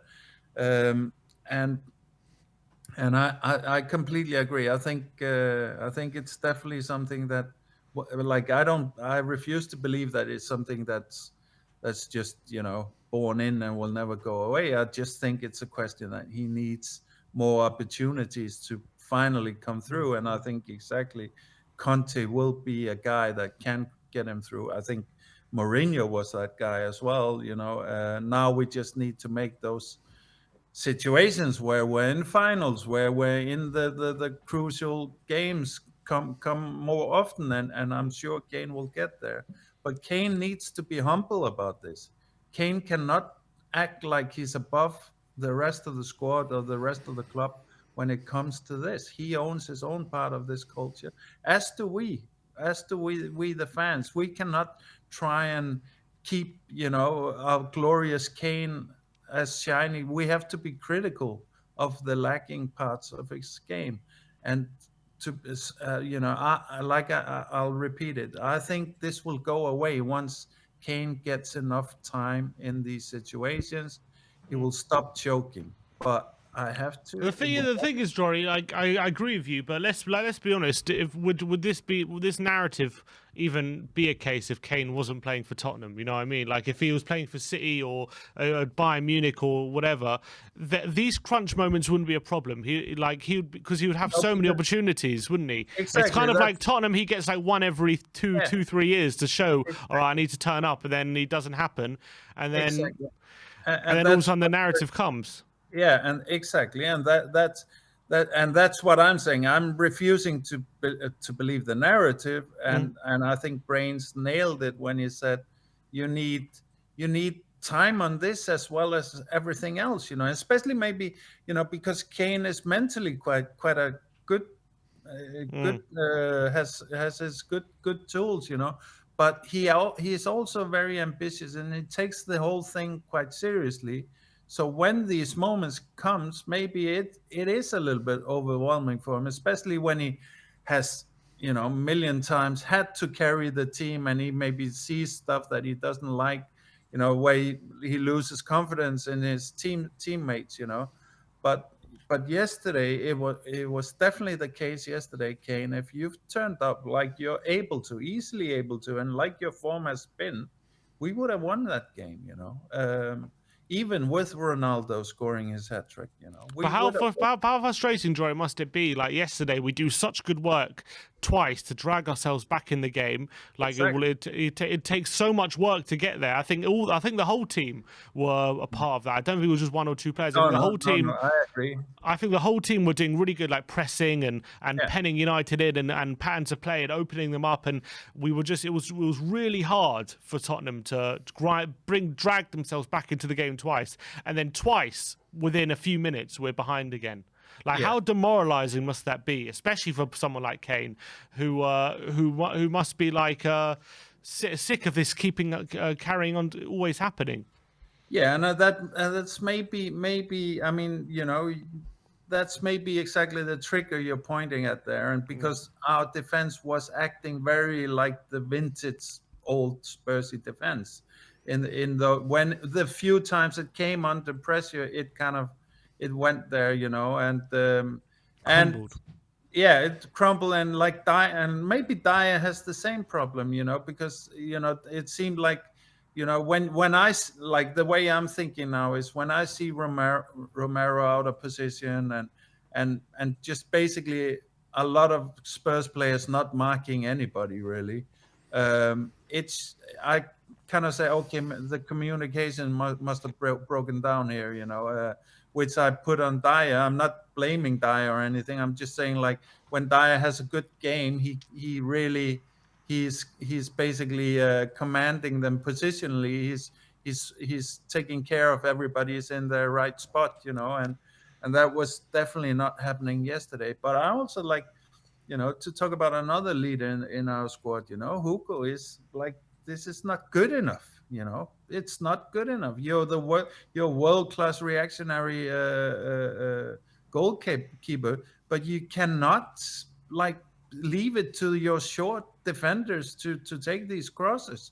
You need to get something going with that. And I don't know. I mean, of course, he tries it, and usually it's not a very happy, confident moment, but this needs to be better, and we know. I don't think. Are you talking about from the corner? I don't think he could have gone anything No, from the corner. I just mean in general, just Yeah. when I think there were a few corners actually that he came for and caught yesterday, Hugo. Yeah, I mean, when we're talking about we keep conceding on set pieces, it's two set pieces that we're always conceding on. Yeah. It's the corners, and it's a free kick on the side, which is basically an inverse corner. Almost always those yield. I mean, I'm sure it's like XG. Every other chance they'll get a goal on that kind of a spot. And that's one that you can kill with a big, strong goalie coming out and taking that ball. Of course, not all of them. The other remedy for that is tall, strong defenders. We don't have that, and we don't have the goalie that comes out, and that's why we keep conceding these kind of goals, So yeah, I think that's a fair point, because Hugo's never been the best at coming for crosses and stuff.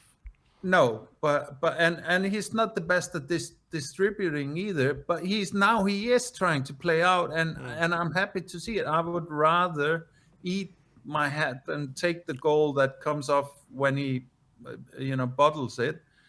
And he tried to play out and try to distribute, because it's better for the overall game. And I'm really happy with what I'm seeing there, even though I can see he's insecure as fuck on the ball.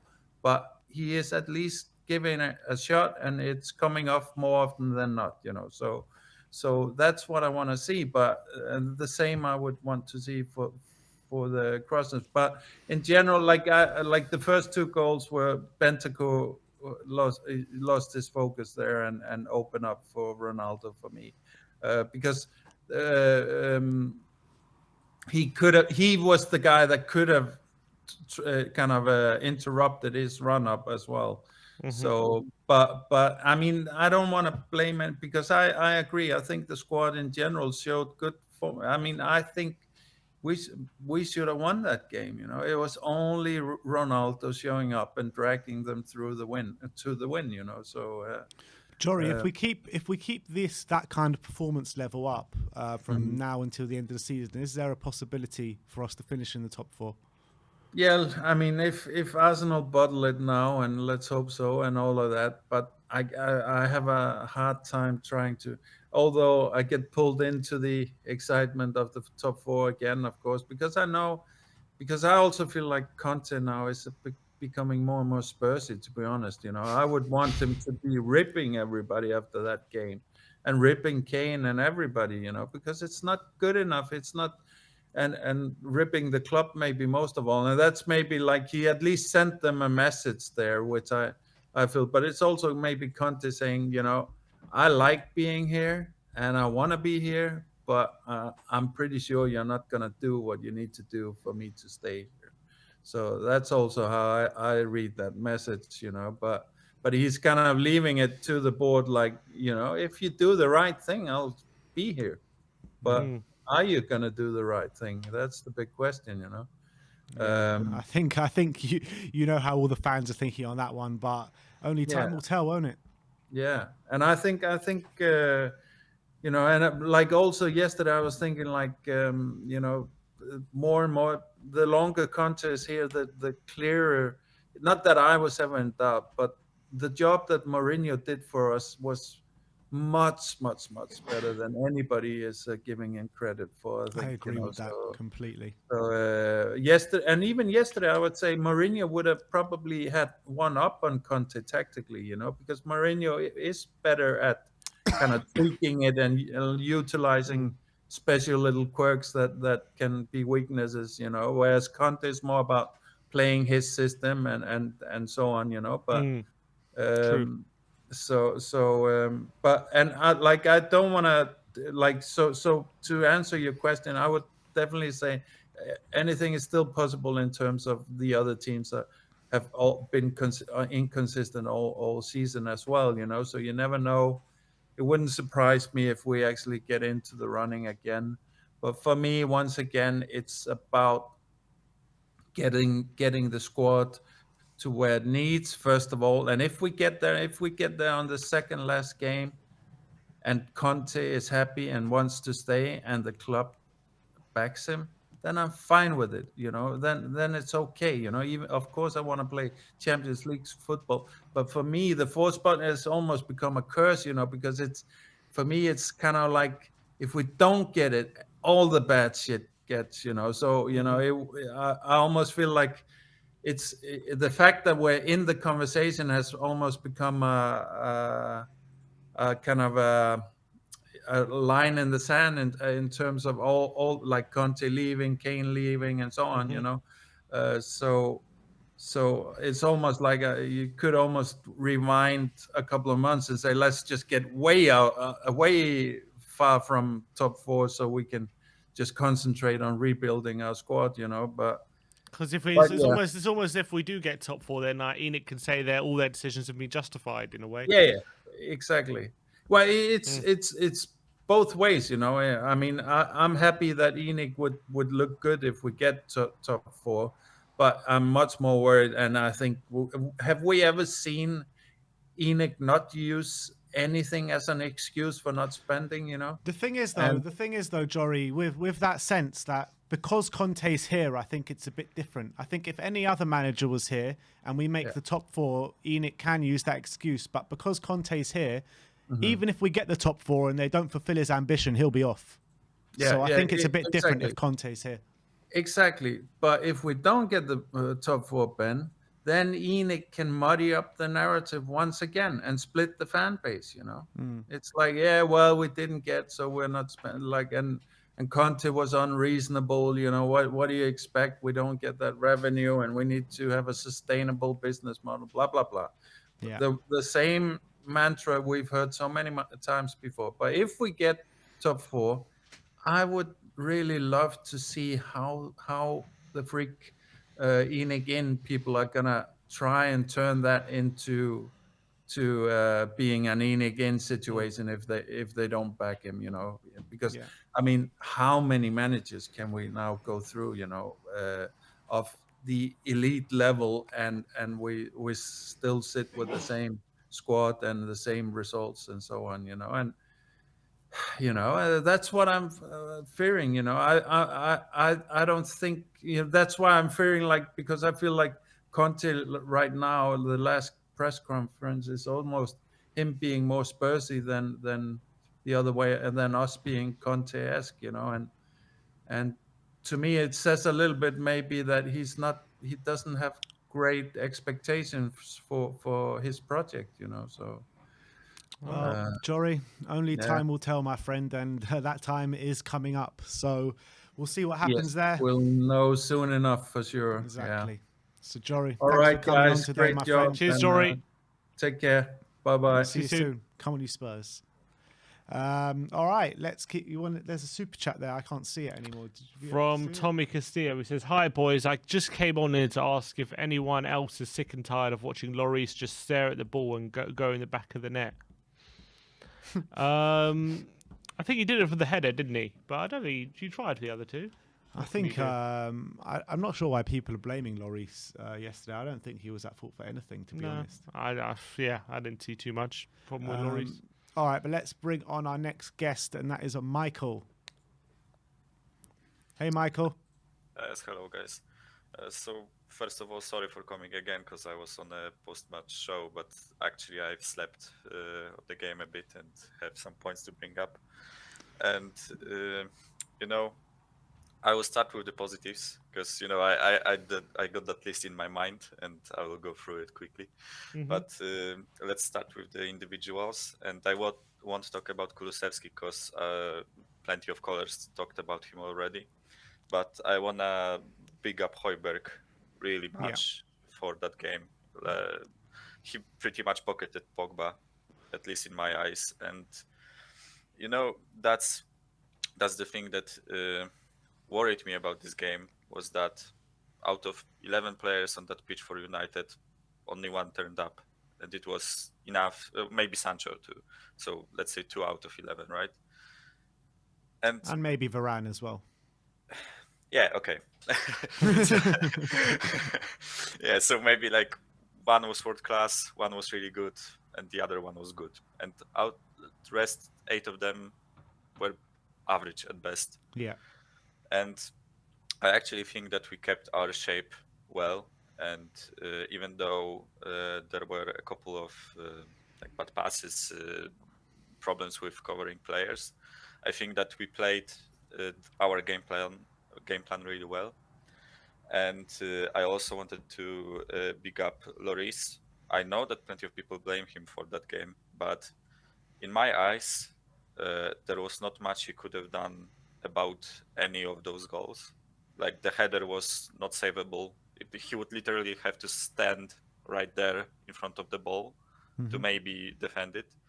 I also think that the shot was like it could have been saved like 5 out of 100 times, maybe that exact shot. Mhm. And I also think that he did well when he defended the second goal because he got a foot on it. Like, can you imagine Ronaldo shooting a ball from like 4 meters from you, and he still got a foot to it? And I think that he has done everything that he could have done in those situations. He also saved one good shot that was near post, also from Ronaldo, by the way. So I think that he had a good game. And I personally think that Reggie had a better game than people say, because I know that he was wasteful in the final third, but he also saved our ass 2 times True. in the second half. And I think that... And he got an assist as well, didn't he? Yeah, and he got an assist. And I think that, it goes widely unappreciated when a player saves us in such a situation, and it goes really bad when they do a fuck up in a build up to a like dangerous situation. So basically, what I wanted to say is that it wasn't like a good performance from our team, but it was a solid one. If you guys get what I'm saying, I think that they did what they should have done, each and every one of them, and it just came down to a quality of one world-class player, probably one of the best in the world, or if not the best in the world. And before the game, I wasn't really sure if I said it also on the post-match show. I wasn't sure if I'm happy that Ronaldo is on the pitch or if I'm like really sad, because his performances for the past few games were were really bad. Like he even got dropped for one of the previous games, right? Mm-hmm. And when I saw his name, I was hoping that it would be one of those performances that he doesn't contribute defensively, that he isn't like lethal in the attacking threat, but he was. Well, shit happens, right? But now I wanted to go onto the negatives, and after I slept on this game, I'm really mad at Kane for that performance. I know that he wasn't getting the service that he probably should have gotten, and he didn't really have much of the ball, and he was marked pretty well by the United defense, even though they are fucking bad, but still they were near him. But one thing that I noticed from him is that as soon as Ronaldo's first goal went in, he kind of like choked. I don't want to say, at least in my eyes, when I saw him on that pitch, as soon as that like 13-minute mark or whatever the goal was, as soon as that goal went in, he just like stopped trying. I felt like, there were like 3 or 4 separate times that I saw him clearly offside when the crosses were coming into the box. He didn't do that brilliant thing that he does when he spins the defender on his back and finds himself in a pocket of space. And basically, he just didn't contribute like he could have done, like he had done during the City game. And I've said once to you guys after, I think it was the post-match after Middlesbrough, that I feel like at this point we are a two-man team. Son and Kane, our stars, and basically everyone working for them. And both of them didn't show up yesterday, at least in my eyes. I know that Kane scored the penalty, but it's just a one-off moment, right? Yeah. But for the majority of that 90 minutes, and Son for like 80 whatever minutes he was on the pitch, I feel like they both didn't contribute. Like I didn't feel character and spirit from that spirit to win, that mentality to win, that desire to win from them. And I think that's why we didn't win that game, because in my eyes, United were there for the taking. They didn't play a good game. Like as I said, let's say 8 of them really didn't do anything to secure that win. Defense was leaky. Their attack was anonymous at times. Like, I didn't even know that Rashford was on the pitch for majority of that game. I agree. And also one thing that is really worrying for me is that our bench is like so thin, and not only that it's thin, we also have like for like replacements on that bench. We don't have a player that can come in and change the formation, change the way that we are playing the game. Me and Stel were exploring the possibility of Kulusevski dropping into the center attacking midfielder role and providing balls for Kane and Son. But he's pretty much the only one that can do that. And if he has to stay on the pitch for 70 minutes and then try to play 20 more minutes when he's tired, when maybe his focus isn't there, it's really bad. It would be really nice to have a center attacking midfielder that could have swapped for him and provided that balls. But we just only can replace like for like. We bring on Lucas Moura for Kulusevski, and he's basically a second son, right? We bring Bergwijn for Son, and he just does the same thing that Son does, right? We bring on Winks for Bentancur, and he does the same thing that Bentancur does, just worse. And it's really worrying because I feel like from managerial standpoint, there could have been decisions taken in that game that would have swung it in our favor, but we just don't have the personnel to do that. Like what, Like Michael? Ndombele or Lo Celso. Yeah, like Ndombele or Lo Celso. I don't want to see Ndombele in our shirt again. Like I really love that. That profile of player, I know what you're talking about. That profile of player. Or Brian. Also Brian Hill is similar to Son again, so it's not like a change that would have impacted the game in a way. And we saw exactly that thing from Manchester United yesterday. They swapped, I think it was Fred for Cavani, right? Oh no, Matic. Matic. For Cavani. yeah.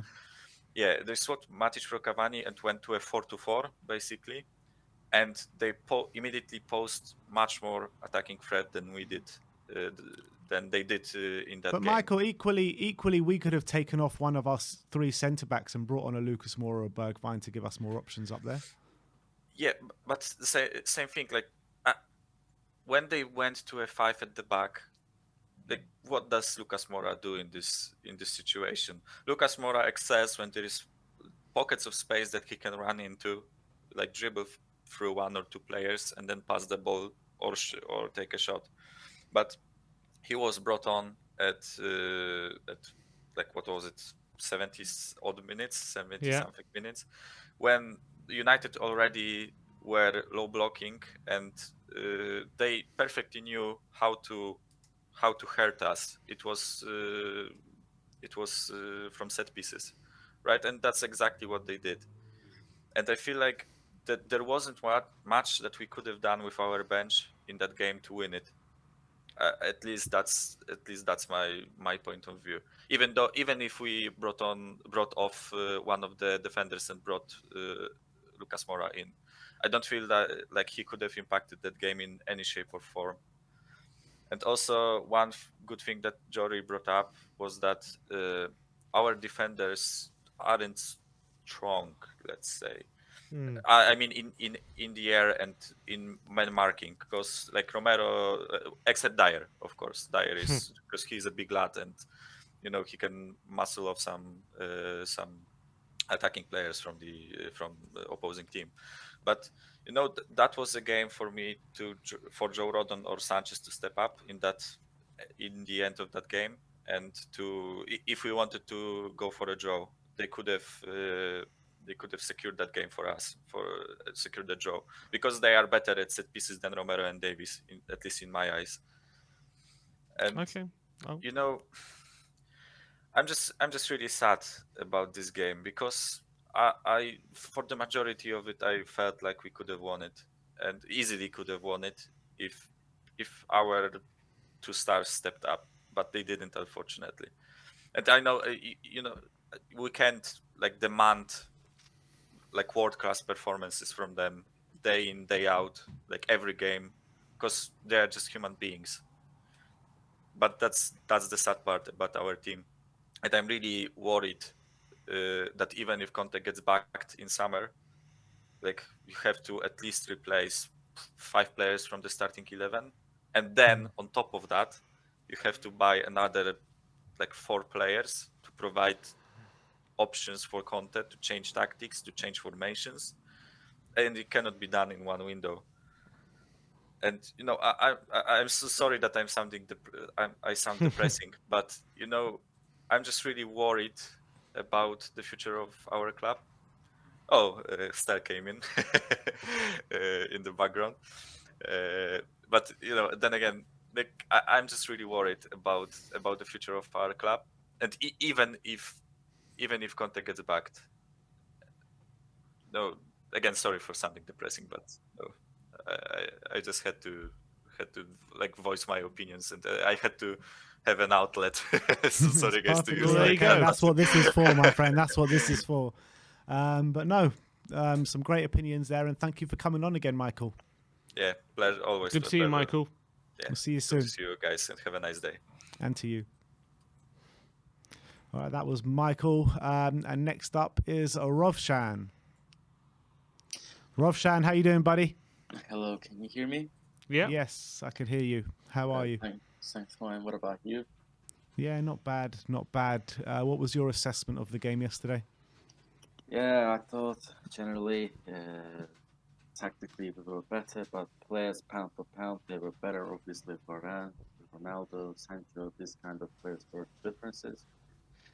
Maybe not. It was not fully the same, but it was a bit like Manchester City game, where we were in the attack 3-4 times, and game was the difference. But Man City were attacking much more than us, and in this game we were attacking so many times, and Man United came towards the goal. Not that much time, but Ronaldo was the difference when they came. So By that point of view, it was a bit similar to our game against Manchester City.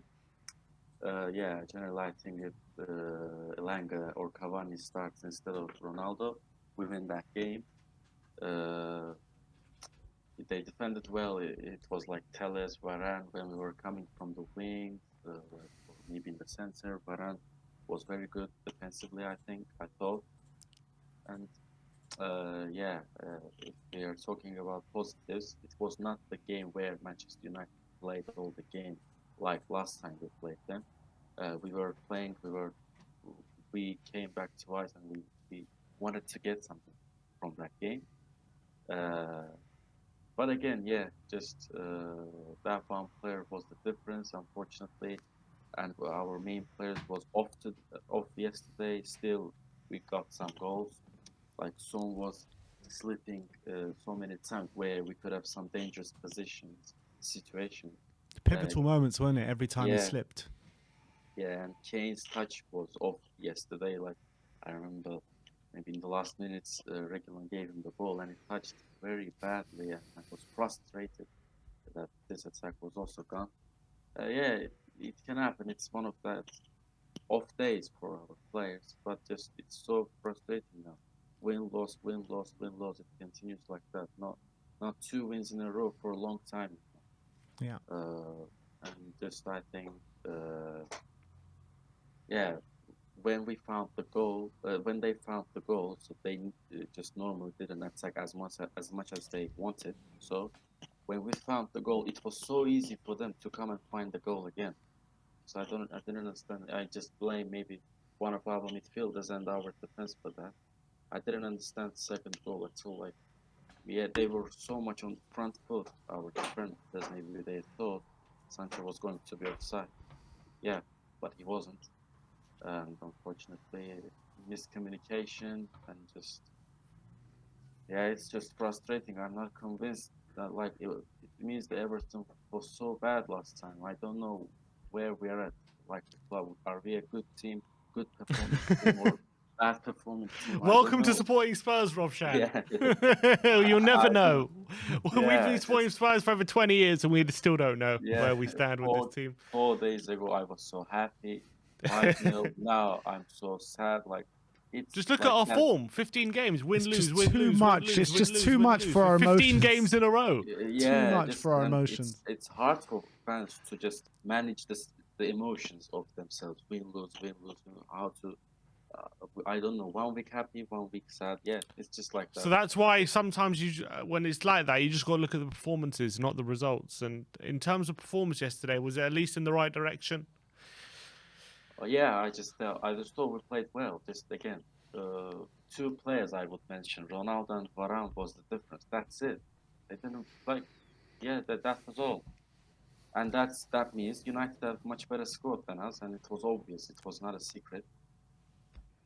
So I think top 4 just depends on Arsenal's, Manchester United's form, and If Arsenal they, win today, do you think that of we course, can it's not close the over book on that? because, like, let's say 11 games left.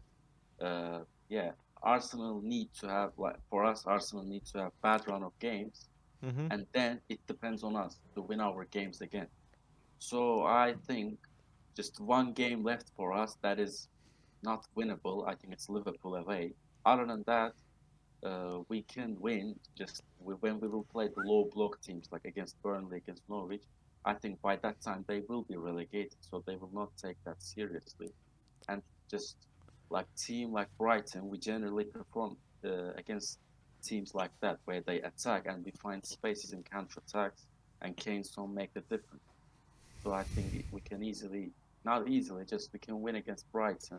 West Ham, I don't know, they're a low block team, they're a counter-attack team, and we always suffer when we play against them recently. Hope we win them, and then, but just it's so much point difference, isn't it? Like 2 games in hand for Arsenal, and they're 3 points above us, potentially 9. So Yeah. 9 points if so if let's say today, if they lose points and they lose against Liverpool, again, it comes to the situation where we have hope. But generally, I think Arsenal unfortunately will go to the Champions League. I don't know how. I can't believe it. They started with 3 losses in a row, and now they're in a good position. We basically had a 9-point head start on them at the beginning of the season. Yeah, just it changed so quickly. That's why it can change until the end of the season. I remember last season, Liverpool were nowhere near 4th place, and in the last 2 match days, they got 3rd place. Like, no one believed how they got it. So maybe with that kind of form of teams and us, we can get that top 4. I give 20% chance for us to get it. I look more to the 5th and 6th places. Maybe 6th, because I think, this top 6, I think gettable, but top 4 is hard. That's my opinion on top 4. All right, Rovshan. Yeah. Good to see you, my friend. It's good Great speaking to you. Thank you. And we'll speak to you very soon. Thank you. Thanks Bye. for calling in. Nice one. That was Rovshan giving his opinions on what happened yesterday. And next up, we have Coach Stell, I believe, driving in his car. Stell, is he right? Oh, is he been cut off? Can you hear me? Hello. Connection's not so great. One sec, Stell. We'll try. We'll see if the connection's any. Is that all right? Can you hear me?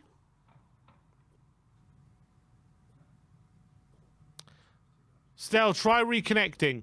Try disconnecting, reconnecting. We'll get you back on. Is he the last caller? We've got Amir. Let's get Amir on. Hey, and now Amir's gone. What is going on today? Was that with aim to? I think we're Stell back. Let's try again with Stell. Hi, Stell. I can hear you. Yeah, how you doing? No, I can't hear him now. People say stop driving. He's crashed again, hasn't he? Is Amir back? Play whack-a-mole then. Let's get Amir on. Amir! Amir? And now he's gone again. What is going on here? It's like whack-a-mole. I don't know what to do now. We'll try.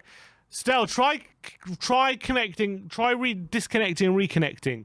Stell, we'll try get you back on because the connection you were on was too unstable. We couldn't really hear you. Yeah, there's a lot of frustration though today, isn't there? In terms of how the game went yesterday, and can't hear you guys. What's people saying we can't hear us? No, 1 second. Who we got on now? Should we try Amir one more time? Is he... Amir, can you hear us? He can't hear us. This happened last time as well.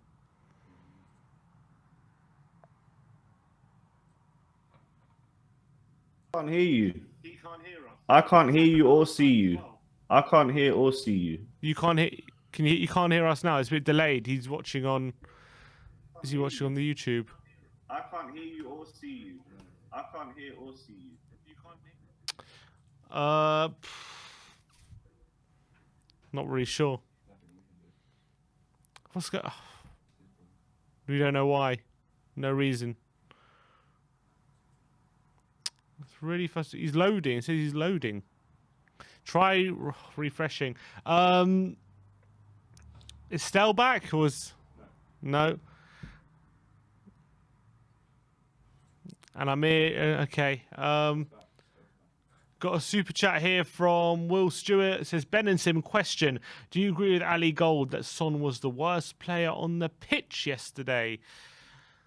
I didn't think Son played particularly well. I think he did some... look, we hold Son to such a high standard, don't we? That whenever he isn't on top of his game, we criticise him. And I think he got very unfair criticism last game against Everton.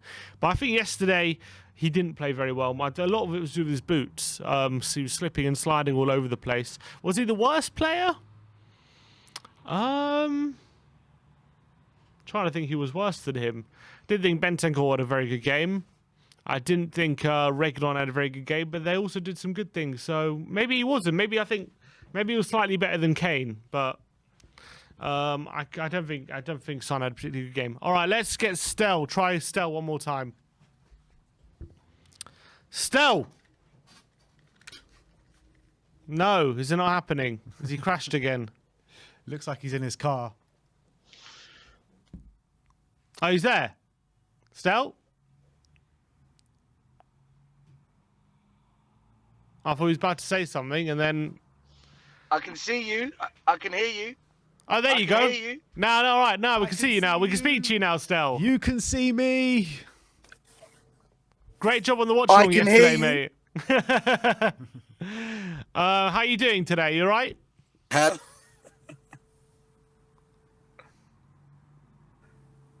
think there's too much of a lag here. Oh, he's gone. All right, he's gone. Let's get Amir on. And, No, we tried. Amir's not working either? Why? What's happening with him? He can't hear us or see us. Again? Yeah. Oh, bloody hell. And Is there Stel's- anyone else? No, it's just them two.